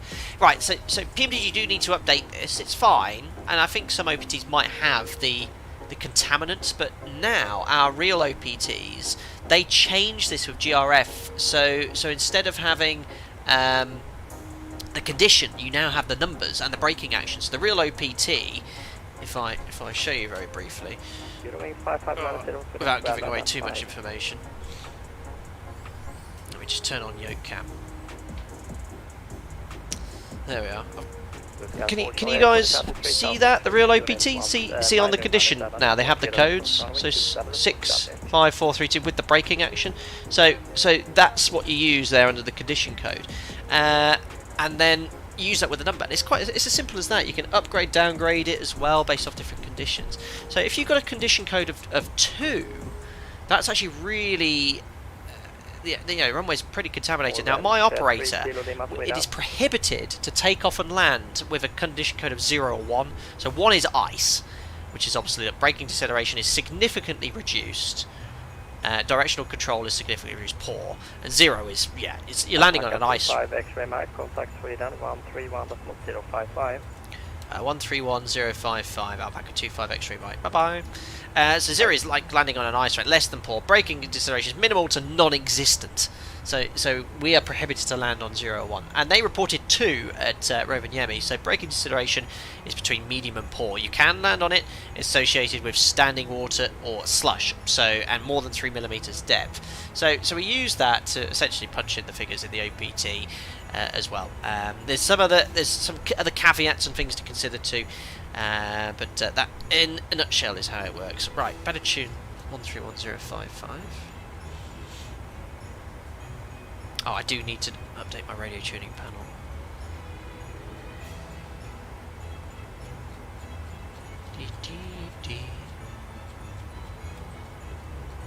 That's quicker.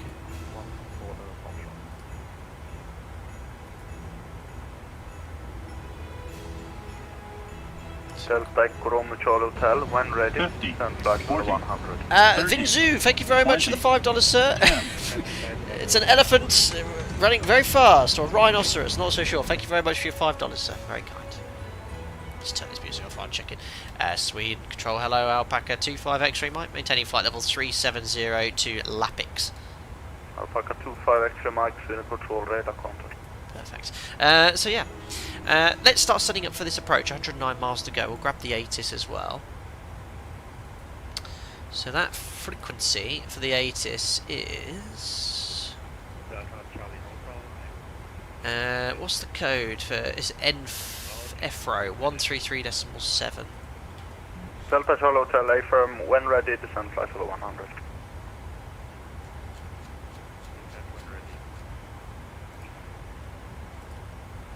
Can you get 2 frequencies? Drifting snow. Drifting snow, bands lovely. Left 2-3 meters, right 2-2 meters from center line. That sounds like a Taxiway contaminated conditions runway. clear. Apron conditions clear. Transition level 75. Automatic weather report. Wind touchdown zone 040 degrees.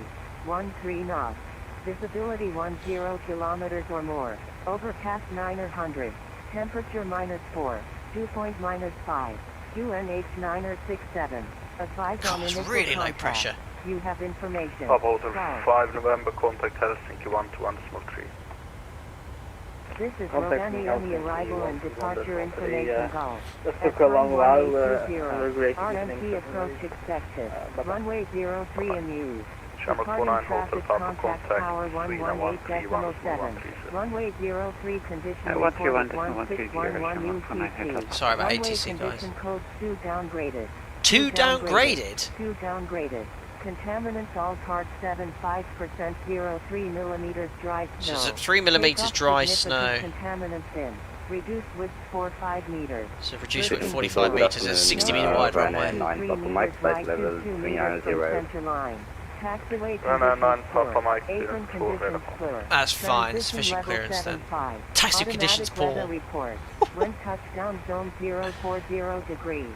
13 knots. Right, Visibility 10 so obviously kilometers or more. this is a Overcast very 900. contaminated runway. Temperature However, -4. this won't be modelled -5. in Microsoft Flight UNH Simulator. So we've got a contaminated runway, but it was like this earlier when I tested it, but the braking action, it's not modelled in Microsoft Flight Simulator, the reduced braking action.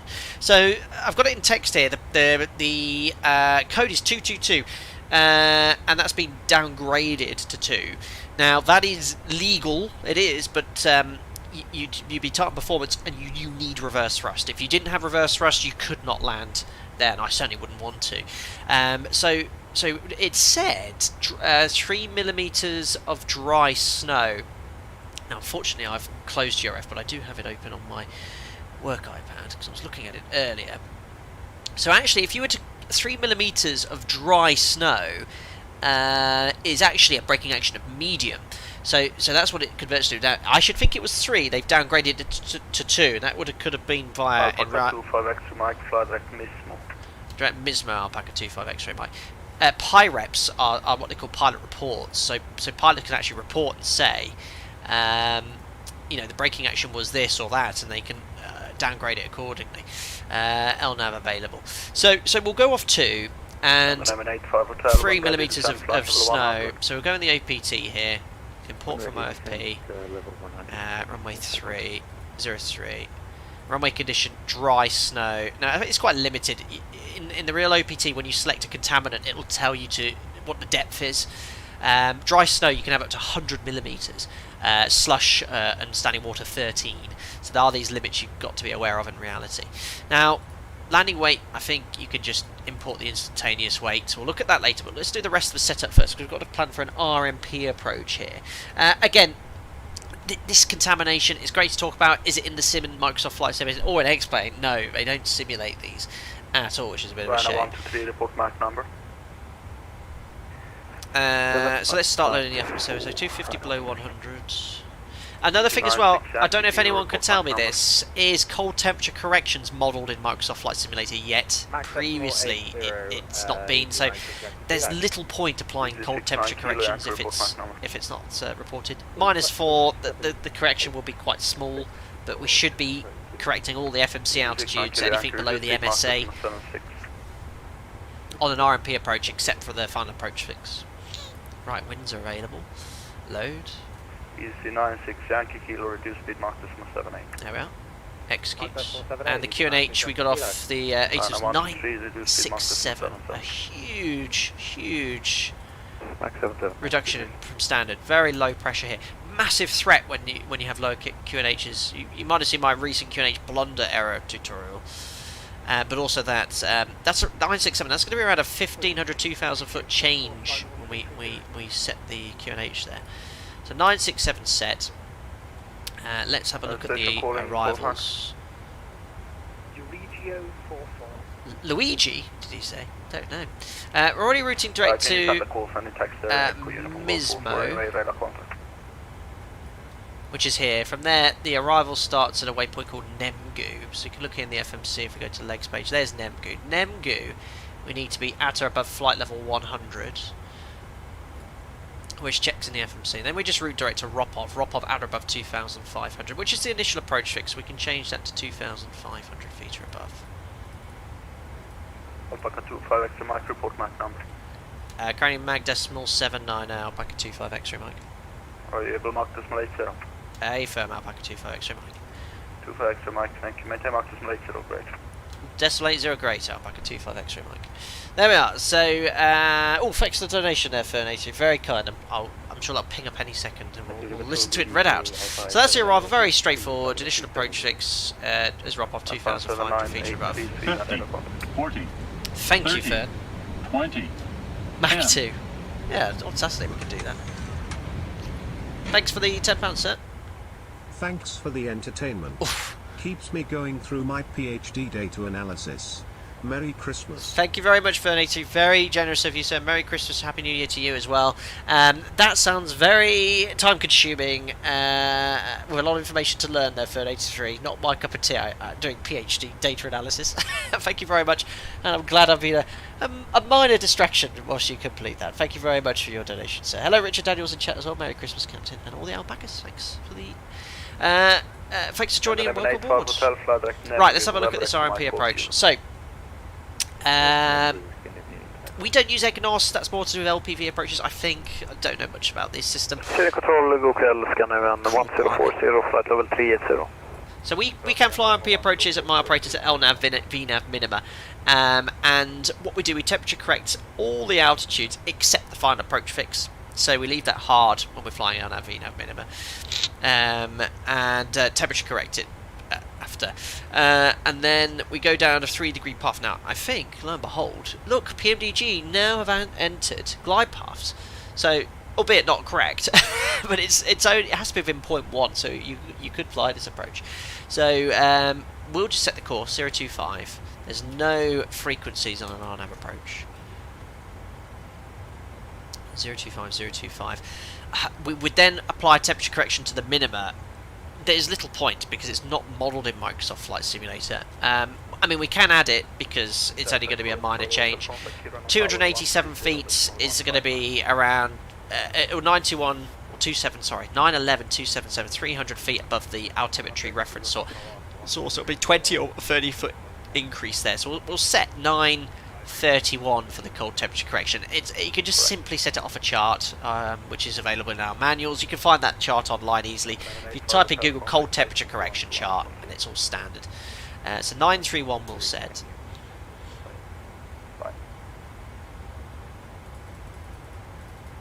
There we go. So 931 the minimums. Just turn up ATC again slightly. So RMP approach. We check all the points. So firstly, Ropov, the initial approach fix, which checks in the FMC. We then have Unuka, which is the final approach fix. So 2 miles prior to that, we'll start configuring the MCP for the descent. We'll pass the... Is that for me? So is that for Alpaca 25 extra, Mike? Negative. Runner 9 Papa Mike, descend flight level speed 30. Might be the first part of the course side which threw me. Let's have a look at the rest of the approach from Anuka 2400, which is the final approach fix. We've got a 3-degree path. It's 2.95 in the FMC, down straight to the runway at 693, which is the 50 feet above the threshold, which is great. So they've improved the coding here in the PMDG. Well, they've been chipping away, doing some nice little fixes here since I've last flown here. MSA is 2,400, development missed approach, push Togo, go around flat 15, set ground thrust, positive rate of climb, we'll select gear up, 400 feet, we'll select LNAV, we'll climb straight ahead to RO, 364, and then to Vekit to hold 2,500. Now that would be below the temperature corrected MSA, so you would have a slightly different temperature there to see you like chat to change there. Henry, I thought ISA temperature deviation was modelled in Microsoft Flight Simulator. It certainly wasn't in the past. If you remind me, we can have a play after landing to see if it changes. It might have been updated to change. Right, so the cloud base is overcast at 900, but look, remember cloud bases are based off height off the ground, so you know we'll come out the cloud and see the runway really early. We're 300 feet above the ground from the minimums. The RVR, not a factor. We need 750 metres, it's 10k today. Right then, so in reality, we'd be taking into account this contaminated runway. It is not modelled in the sim, but let's have a look at what the landing distance would be if it was. So you can select here, dry snow for the contaminant. We've imported the aircraft details, so we can take our actual landing weight. So we're going to burn 500 kilos. Our actual landing weight is going to be 62.1. Oh, well done PMDG. So they've actually put the landing weight here. Ryanair 9 Papa Mike, just a quick question, is there any They're doing good things here. So look, the actual landing weight they put in the OPT, they've actually worked out how much fuel you're going to burn. That's really good. Right, let's press calculate. So you can see here, if it was landing on dry snow, we'd have a landing a distance of 2,368. Now if we just compare that to a dry runway, or even just a wet runway, calculate, look at the increase in the stopping distance here. And remember, this is without reverse credit. So reverse credit is quite important on a contaminated runway. Let's see what that does when we select it. All op, calculate. You can see how that's reduced. This is quite accurate. This is actually, it shows you how important reverse thrust is on your landing distance on a contaminated runway, because you're very reliant on the stopping force. So even if it was dry snow, which is what it says on the ATIS, we could, with reverse thrust, order brake 3 here. We'd even I'd go flat 40 on a contaminated runway. There you go, reduced it further, 1749. So that's fine. Now what we'll do, we'll use this for our performance, and we'll plan to land vacate at Charlie for runway occupancy. So 9 flight level 370. 62.1. Regio 693, then hello, scope 5. Flat 40. Order brake 3.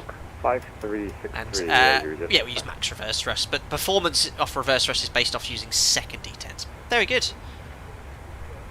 I'm just going to punch all this in the real OPT just to see how close it is with a contaminated runway here. So landing en route.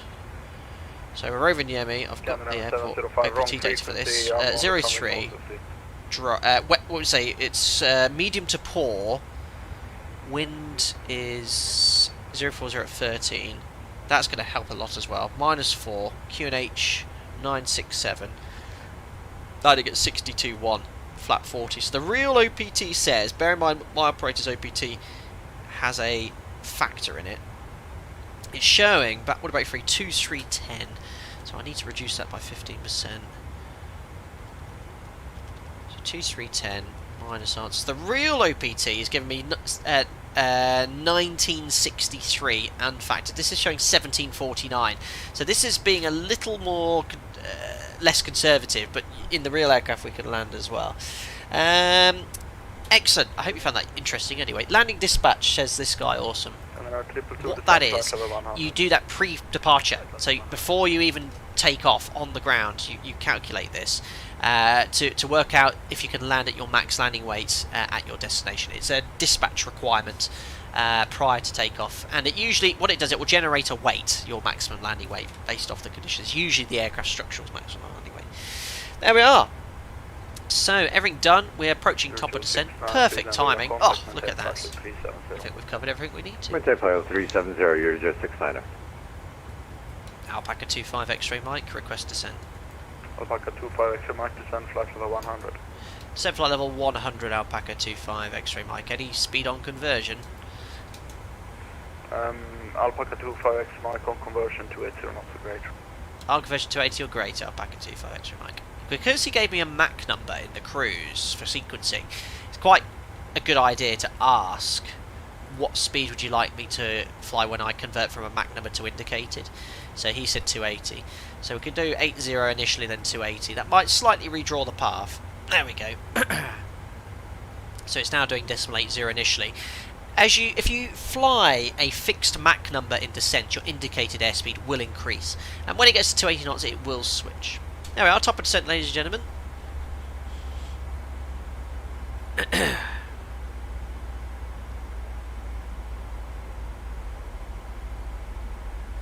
Canada 222, contact Helsinki 121.38, bye. When you're flying Mach... Master... Uh-oh, this isn't planned. Master caution. Air conditioning. Off-scheduled descent. No, that's a bug. We're at 37,000 feet. That's a bug. I wonder if it's to do with that low pressure and it's just triggered something. Yeah, that shouldn't have happened. Oh, I've got rid of it. Oh, it's still there. Right. Okay. To be fair to PMDG, that's the only issue I've seen this entire sector.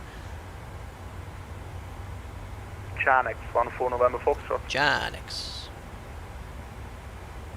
Chanix is gone.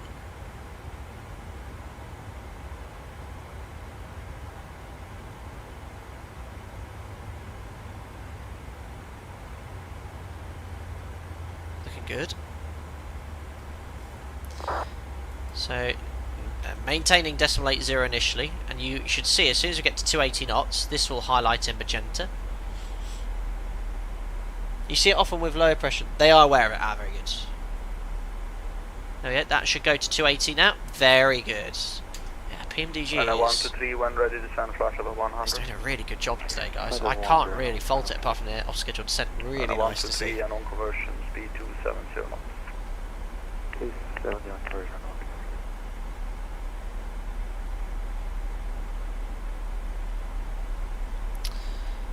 Very good.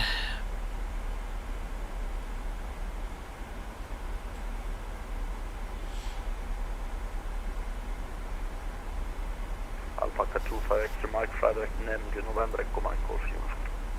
Direct to Nemgu, Alpaca 25 extra Mike. So be careful of this. This will put us ever so slightly high on profile with this shortcut. By about, well, 1800. I was going to say, yeah, 500. That's more like it. So it's gone to VNAV speed. PMDG have updated the logic to the more modern one, which is good to see. So VNAV speed, the aircraft is no longer flying the path. It's flying the target speed in descent to 80 knots. So you've got two ways of fixing this. You can either increase your target speed or temporarily speed up. So if you press speed intervent and bug, let's say 300 knots, Just be cautious of VMO here. The time we've descended a bit lower, VMO will have increased anyway. And what will happen is, as soon as you recapture your path, VNAV speed will go back to path, and the auto throttle will go to FMC or MCP speed if the speed window is open, and maintain this speed. Okay, so watch this. It should do anyway. Oops, bank angle 25. This is looking really good.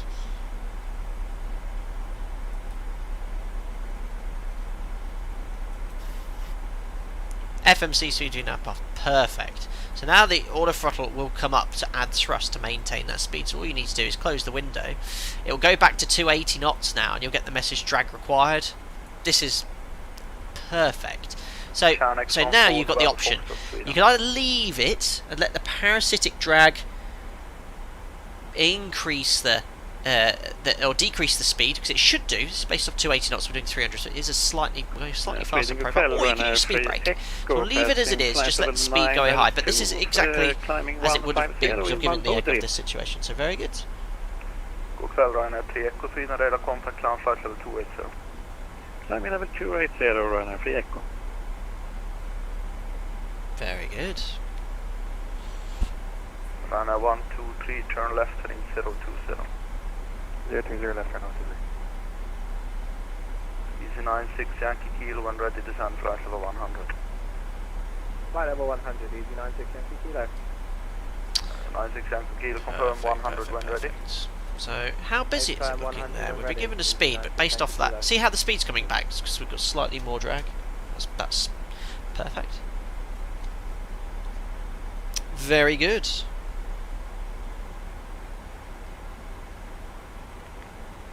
Alpaca 25 extra mic contact and report assigned speed to Helsinki 121.3 right. 121.3 with speed, Alpaca 25 extra mic phone. So ATC sir, bye bye. Alright.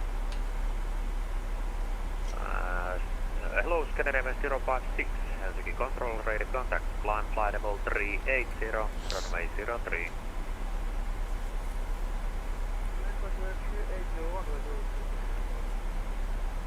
Eurowings 90270 when ready. So I was just actually reviewing here. Obviously we've not made cold temperature corrections because the cold temperature modelling isn't modelled well, the altimetry error here. But when you're flying with LNAV VNAV, remember, you don't actually need to cold temperature correct the final approach fix. 57 November, radar contact, report altitude passing.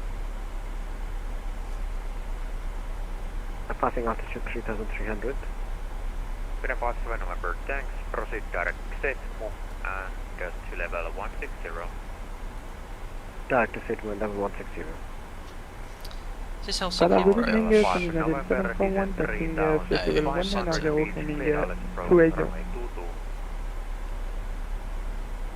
Descending 3760 level 60 Steve, do you know you're using?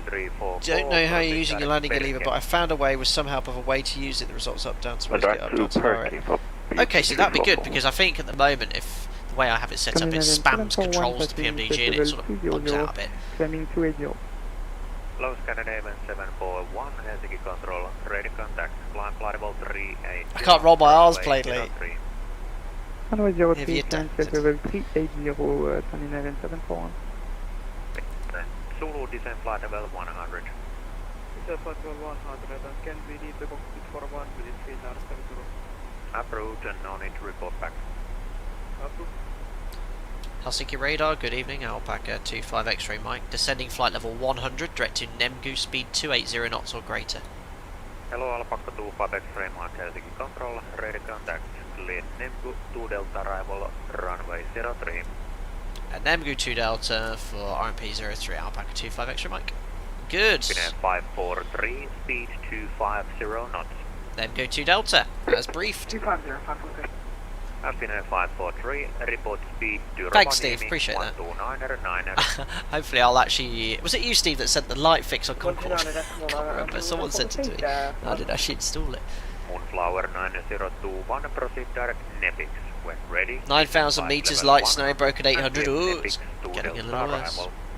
So yeah, RMP approaches. Director Nepix, we're ready to send 100 Nepix to Delta arrival, Moonflower 901. Christ, that's loud. All correct. So when you're flying RMP approaches in real life, we obviously have to check some additional factors. So at my operator, we select progress page 4 because on this page you have a lot of important information regarding your RMP, your vertical deviation on the profile as well. So your RMP and AMP you have no control over whatsoever. This is just, you need an RMP of 2 miles accuracy. The aircraft is 0.06 miles within this indication on the ND. Cross-track area is your deviation left or right of the magenta line. This needs to be 0.15 after the final approach fix. You can't be over that. And then when we get established on the approach, we have to make sure that the vertical deviation, once established, is plus or minus 75 feet. We can't actually let it go outside of that limit as well. And then also at the final approach fix, maximum difference between the altimeters is 100 feet.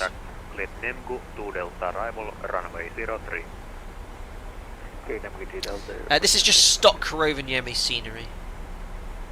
I did ask for MK shoes very nicely if they'd do it, but I thought, well, I usually buy airports I'm flying to a lot of. I didn't hear anything back. We go.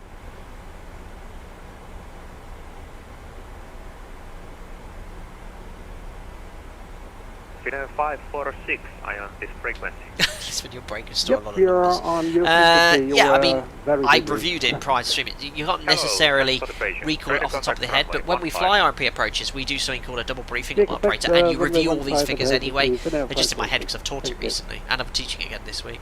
But if I was to leave it for 2 months and you asked me again, I'd have to think a second. I'd probably get it though. There we are, pop on the seatbelt sign. Are we actually in any cloud? No, we're not. No, you can see the ground as well. It's a great way, and it works really well in Microsoft Flight Simulator. If you're not sure if you're in cloud, just turn the external lights on, and you should have this bright white cloud. And that works really well in Microsoft Flight Sim. Absolutely, Listerman, that's what the first things they say on the instructor course.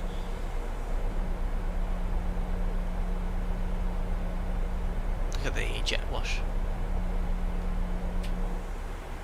Helsinki, good afternoon. Ryanair 9 Papa Mike, flight level 330. Go straight. Oh, I don't put my fixed rings. Hello, Ryanair 9 Papa Mike, Helsinki control, radar contact, cleared heavy mid-3. So because it's overcast at 900 feet, we'll put a 5 mile ring in for get down for 15. 3 Alpha. And also because the cloud base is also below 900 feet, at my operator, this would be flown as what we call a monitored approach. So the first officer would fly it, and the captain would be looking for the approach lights. Thank you, Finnair 539 in Boston. Well, so far so good. It doesn't seem super busy.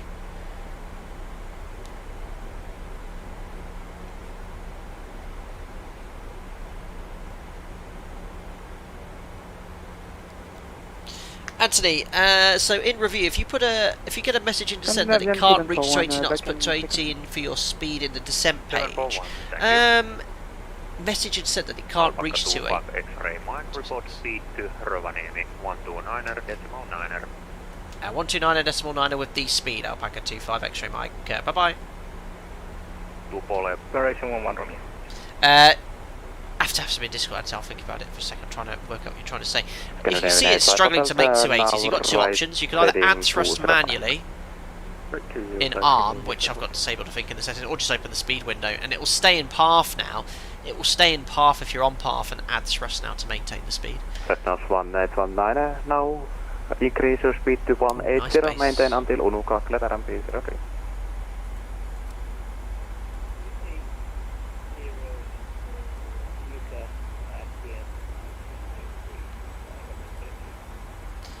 Rovaniemi approach, hello, it's Alpaca 25 X-ray Mike, descending flight level 100, inbound to Nemgu, speed assigned 280 knots or greater, copied information, Golf 967 hectopascals.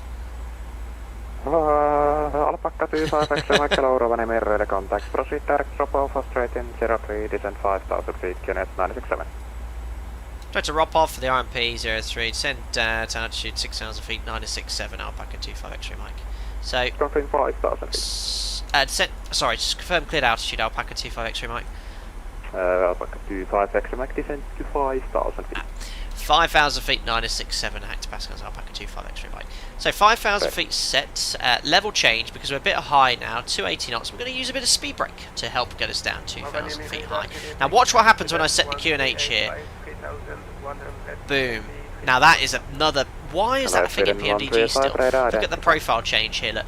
That should not be changing if you've inserted the QNH in the FLT. 1,700 feet, and that's now moving me, my profile massively. That should not happen if you put it into the FNS. We're now back on profile anyway, so VNAV. So you can see, look, we're now 2,000 feet lower, and it says... And we've stowed the speed brake as well. Oh, why are we climbing? There we go. So yeah. There we are. Right, QNH 967 set. So again, that set's really important, nice and early when it clears from altitude. 10,000. 260 knots. Back at 25 X-ray Mike. So we're doing that anyway. So let's do the post-cruise checks. Fuel, got 4 pumps on. We've got loads. 5 tons. Logo can come on. Angle back 25 degrees. Oops, forgot to put the seatbelt sign on. Off schedule descent still illuminated, which will come up on the recall. There we are. Checks complete. We'll turn on the VSD. QNH blunder error, remember? If you watched the tutorial. There we are. So yeah, that's a big change. Yeah, as long as you put the QNH in here, 967, it will put that into your VNAV calculation. So when you set QNH, it doesn't change your profile. Right. Let's do the approach checks and frequencies. We don't have any frequencies tuned because we're flying an RMP approach. In fact, I'll detune the ILS. We'll just leave this VOR, which is not in range. Fix rings in for runway 03, 10 and 5. There's no idents, standbys are set, courses are also set. 025, approach checks complete. Sort of listed in, yes. Is off-schedule descent lines a failure or bug? A bug at the moment in PMDG, but people were saying that it's known and they're going to fix it. Jay, when would you choose VS or level change? Great question. VNAV is the preferred mode of descent, and if you're on profile, great. Level change is usually if you want to go down a little quicker. It's the quickest way to go down. And VS is when you want to slow your rate of descent to the exact rate of descent to provide an accurate descent profile, which is what it's doing now. Actually, are we in cloud? No, I'm always a bit sceptical with icing in Microsoft Flight Sim, but I think we're sort of above. There's like an overcast layer there, and I think that's Rovaniemi in the distance. Totally never forgot to turn the seatbelt sign on before staying before. Nope, not me. Yeah, me too. Quick call to the cabin crew. Alpaca 25 X-ray Mike, descent 2,500 feet. Send 2,500 feet, Alpaca 25 X-ray Mike. 2,500 check, just start the flight recorder.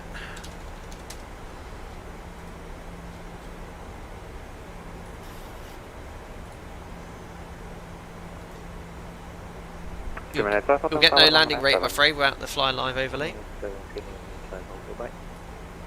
And we're recording the replay. Done. So everything's looking good. Height's bang on the VNAV profile. We're doing a continuous descent. 25 miles to run. We should be at around 7,500 feet plus slowing down. We're at 6.8, so we're low on profile. But obviously taking into account that very low QNH, but it shouldn't make much difference. Yes, Chris, you, thank you. Don't forget the gears today. Well done. Was it meant to be overcast at 900 feet? See the ground? Flight correction 7,000 feet, QNH 967. Descent 7,000 feet, QNH 967 to plus 606. Looking good so far.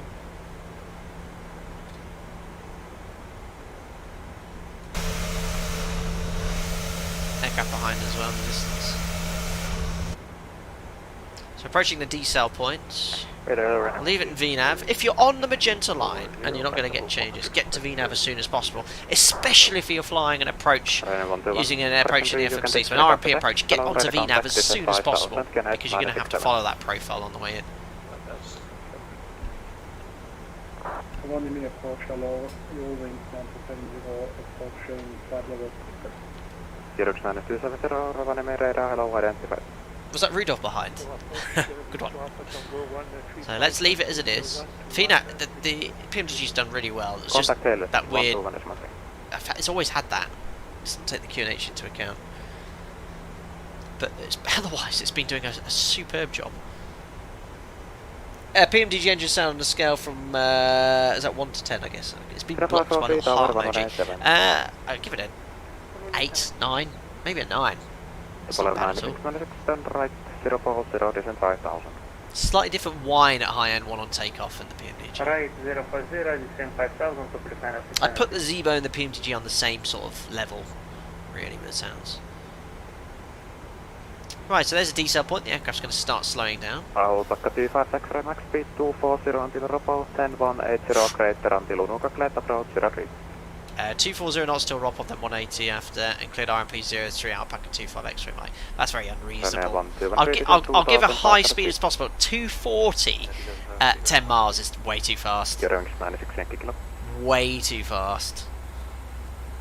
ICAO recommended speeds are 180 knots on base leg and by the initial approach fix, but I think it's just to help him out. But we'll do our best. Yeah, I know Stratocast, that heart emoji, it's always... I don't know if I can move it or change it. Like if you I can spam it, look, it suddenly a heart emoji stream. Don't ask me. We'll see if I can turn it off. Rovaniemi approach to Transit 46 with you, speed 250 knots. Right, I am going to slow down now. I've done my absolute. I'll do 180 till 4. 6 maybe. So you can see, look, I've gone to idle, but it's really, it's actually speeding up, so I'm going to have to use speed brake now, because I'm on this idle descent path. So as soon as I'm below 250, I can select flat 1. I just want to sort of get a little slower. Runway 123, 240 until ROPO 180 crater until Unuka cleared approach 03. So 180 or greater till flat 1. Yeah, I'm doing 240 by ROPO. I've almost complied with this restriction. I'm going to go straight to flat 5. So flat 5 speed brake's a nice drag configuration.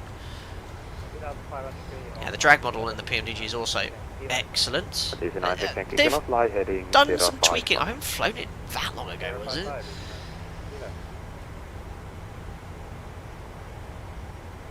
So you can see here, flat 5 speed brake. It's helping it, but this is pretty accurate to how draggy it would be.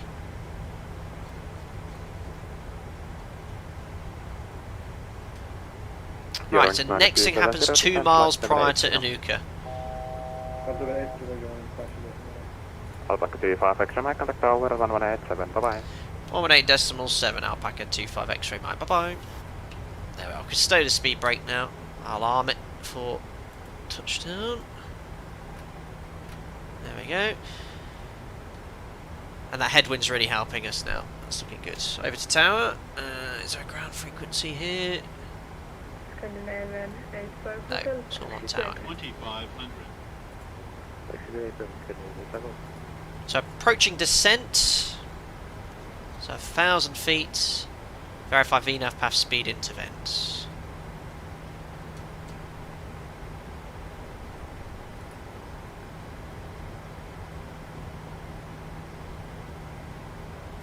It's definitely, I'd say it's overcast at 900, but I'm going to use a bit of engine anti-ice here. You never know what sims are like these days.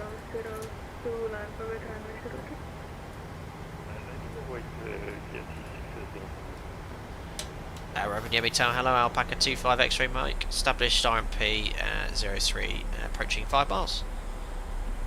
So just past the final approach fix, 2,300 feet. Victor Charlie Papa 25 X-ray Mike, continue approach.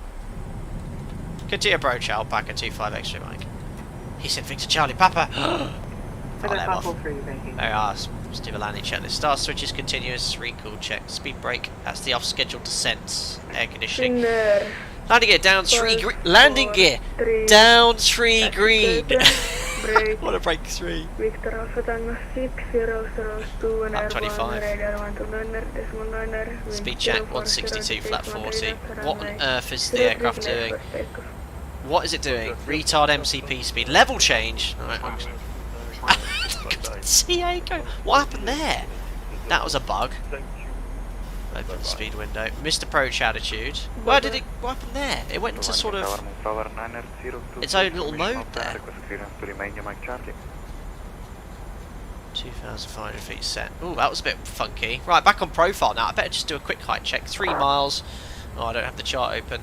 2 miles, 1320.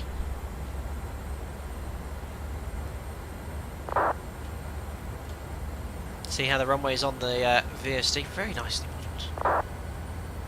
There's the approach lights coming into sight. Thrust is very high. Should have a few extra knots here on the speed. Should be around 62% here. 3 reds, 1 white, so disconnecting. Should definitely didn't need. Don't need to recycle the flight directors. Oh, Yoka. Not been cleared to land yet, remember? Continue off-road. We can continue all the way to sort of 50 feet. There we go. 03 cleared to land, Alpaca 25 extra Mike. Right, so T8, that's a bug. T8's oral alert should be muted at this stage. Ugh, horrible day. Wind straight down the runway though. Thrust a little bit higher than we need. Ooh, watch the rate of descent a bit higher. Not bad, handling quite nicely. A tad high now, just keep descending. 50, 40, 30, 20. Ugh. It just sort of flared on its own. Right, speed brake is up. Reverses. Yeah, the landing here, I hardly had to flare. I just released a bit of back pressure and it just sort of went, ah. It's 100 knots per minute. This is meant to be dry snow. The braking action is just like it's dry. No issues here at all. Go to idle, I'll just expedite vacating here. Next right, ladies and gentlemen, welcome to Rovaniemi.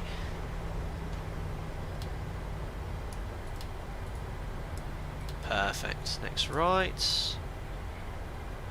Whee. Well, it wasn't. I think we got in just before the rush.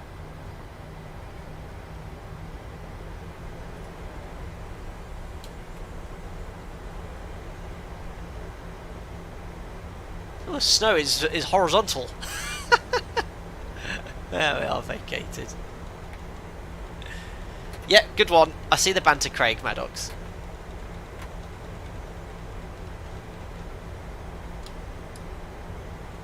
Alpaca 25 X-ray, Mike runway vacated. Ooh, snow! Snow!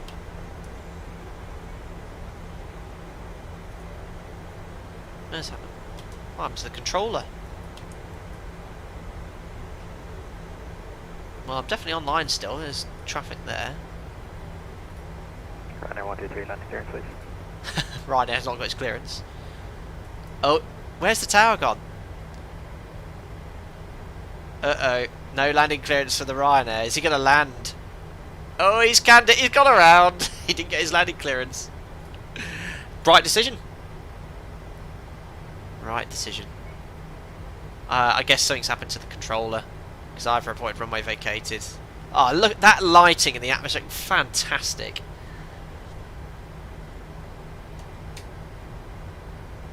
Right, anyway. Well, if there's no ATC, I'm so... All stations, Rovaniemi Tower, radio check. Yeah, I think the tower's gone. Right, we're going to... Thank you. Oh, is that someone else? We're going to just sort of taxi it ourselves then. There's Tango. Thank you for saving us. We'll take the next right on Sierra. I just got my landing clearance. It was the last instruction the tower controller gave was the landing clearance. Now I'm unfamiliar with. Oh, no, I'm not going to go that way. There's traffic there.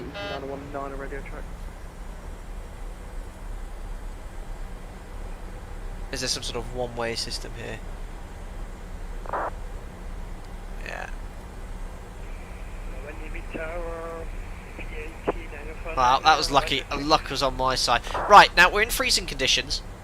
So when we clean up, you might need to delay the flaps at 15 before you've checked contamination. Seeing it's just light snow, it's unlikely to have contamination. But if there's any doubt, you delay retracting the flaps because they can get sort of contaminated there.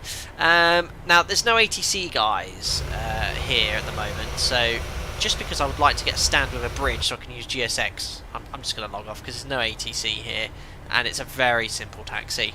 I'm just going to take this left and go straight onto the stand with the jetway.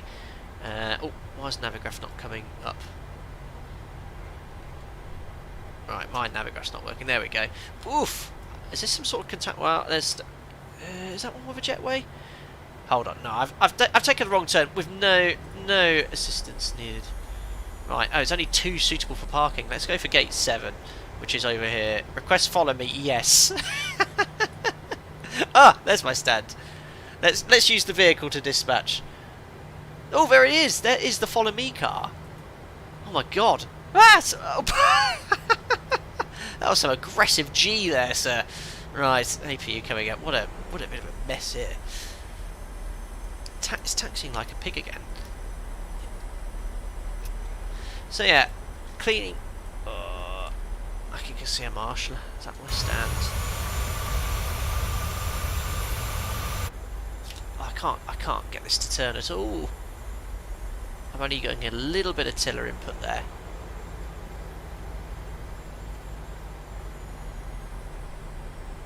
Bit way too much thrust on that other engine. There we go.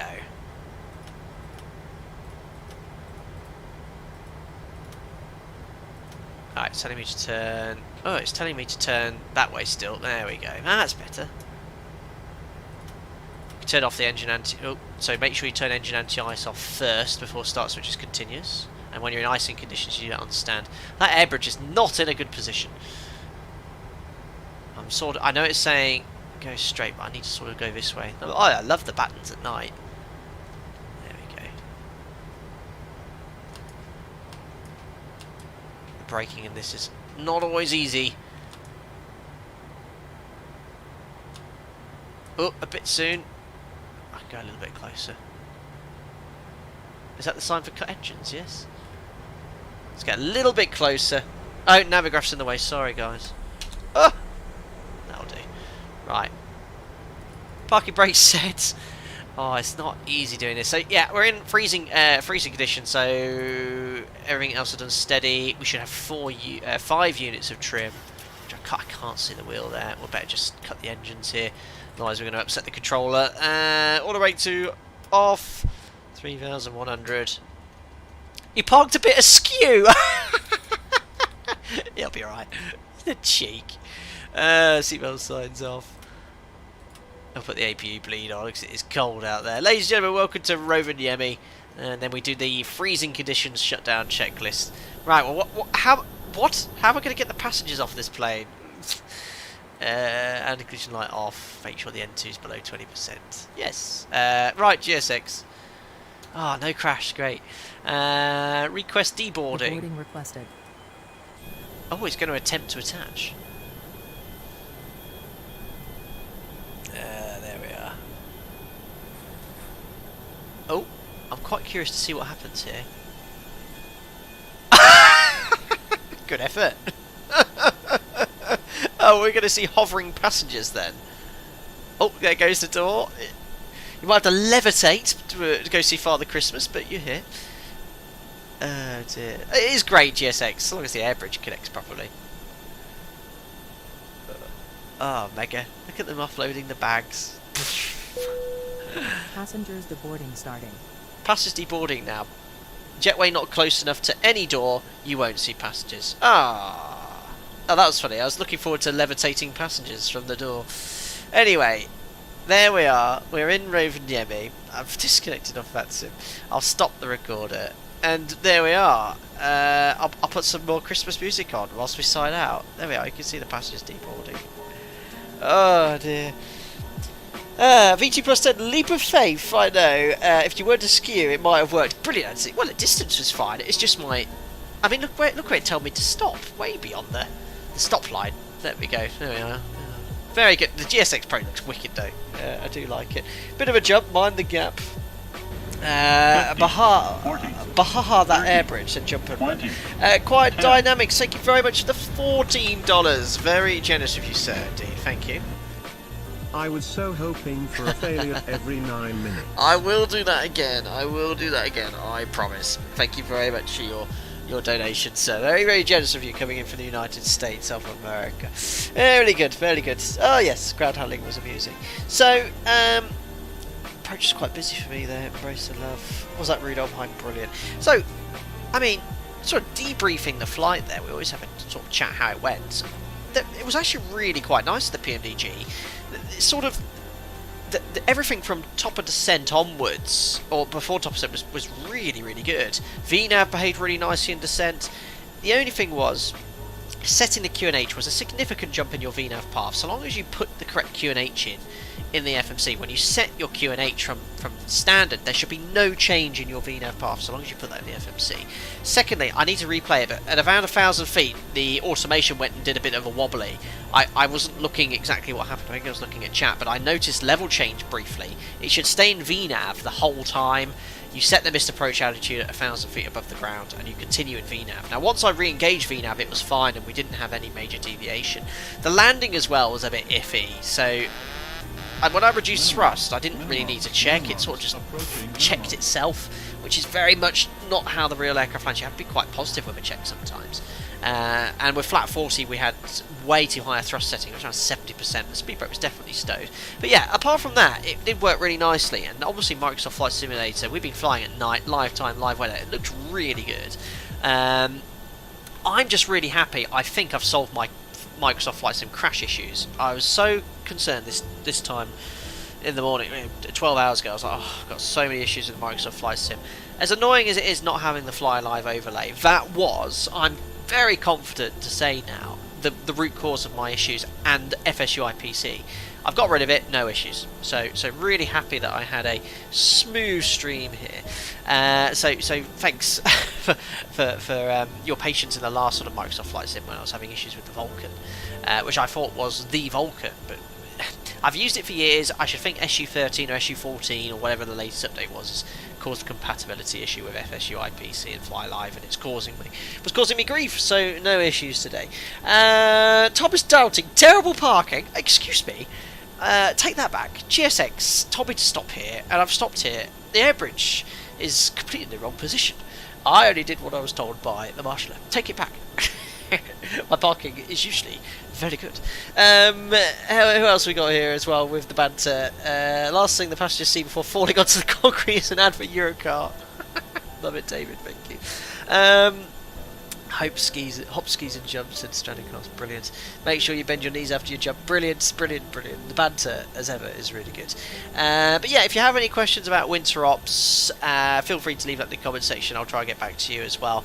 Hopefully one day in a simulator we'll have accurate sort of contaminated runways. So obviously on the ATIS 222 we had dry snow, on the ATIS as well, but the braking action there was like a dry runway. You know, you wouldn't tell any difference there. Air bridge and A380 config, yeah, probably. It's very high up there. Thank you, Disabled with Staff. You're almost 2 years as a member. Yes, we'll deboard everyone. Now, Jim and I will go have some eggnog and mulled wine. Nice flight, Merry Christmas to you. Keep up the good work. Thank you very much for your continued support there. Disabled with Star, I hope you're doing very, very well there. Did you put the landing gear down? Seemed to be low at the air bridge. Brilliant, Dave Kemp. So yes, let's conclude it there. We'll disable GSX so we can do the replay. I think that's easier said than done. Let me, if I just press reposition aircraft on stand. Was it gate 7 we went on to? There's probably a far better way of how do I get rid of GSX basically for replays? I've never gotten this far before. Thank you, Wasted Table. Great stream. Great stream. Have a good one. Thank you. Have a good Christmas too. Jump and run. Second sector. No time today. I need to go have dinner, and I've got early sim tomorrow. When I say early sim, briefing starts around 9-10 o'clock. So I've got to get ready there. GSX button at the top. I really just simply pressing that. Oh. Nope. Maybe if I restart that. Oh, there we are. Restart the Kootle app did it. That'll do. There we go. Right then. So we'll go into the replay.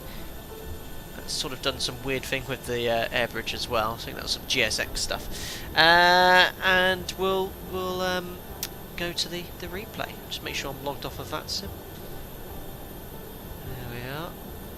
And music's done. Oh yeah, I need to do the panel state first, don't I? Because I'll get weird clicking sounds. Let me just get the panel state loaded. There we are. I saved a panel state just in case the sim crashed. Let's go for final executes. Perfect. That's plunged me into darkness. So just make sure I've got flat 40. I think that will do us. Just for the replays. Let's go outside here. And cue the funky replay music.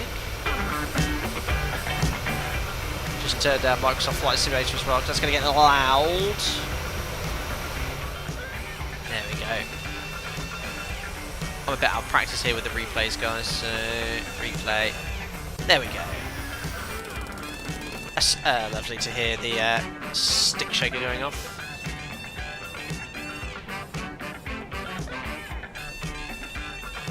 Oh, where's the runway? There it is. The weather's getting worse. It's quite hard to see here. But yeah, you can look at the replay. When I checked, well, I didn't really check, I just reduced thrust and just put the smidgest, smallest amount of back pressure. It just sort of flared on its own. Visibility looks really good. Explain live weather I'm having issues with at the moment. This vis looks bang on. Oh, that was a lovely landing, actually. So remember, this is covered in dry snow in reality. Well, certainly off the ATIS. The braking action was absolutely fine. Oh, 10 out of 10 for centerline tracking.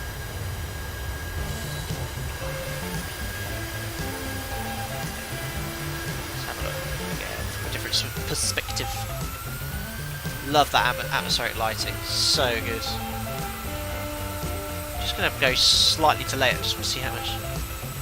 Look, that's about as bright as it gets this time of year.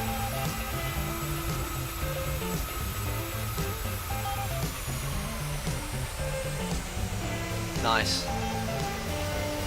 Yeah, there's been changes to the PMDG, some really positive changes, and as I say always, you know, will the aircraft handle exactly as per the real one? No, but you can certainly get the fulfillment out of flying it. It is really good.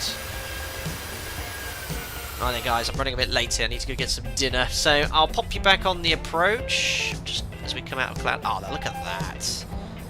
I'm going to leave it in sunset. I know it wasn't quite sunset when we landed, but that looks fantastic. Right then, guys, well, as ever, thank you very much for your support, as ever, to everyone that donated, for your generosity. Very, very much appreciated.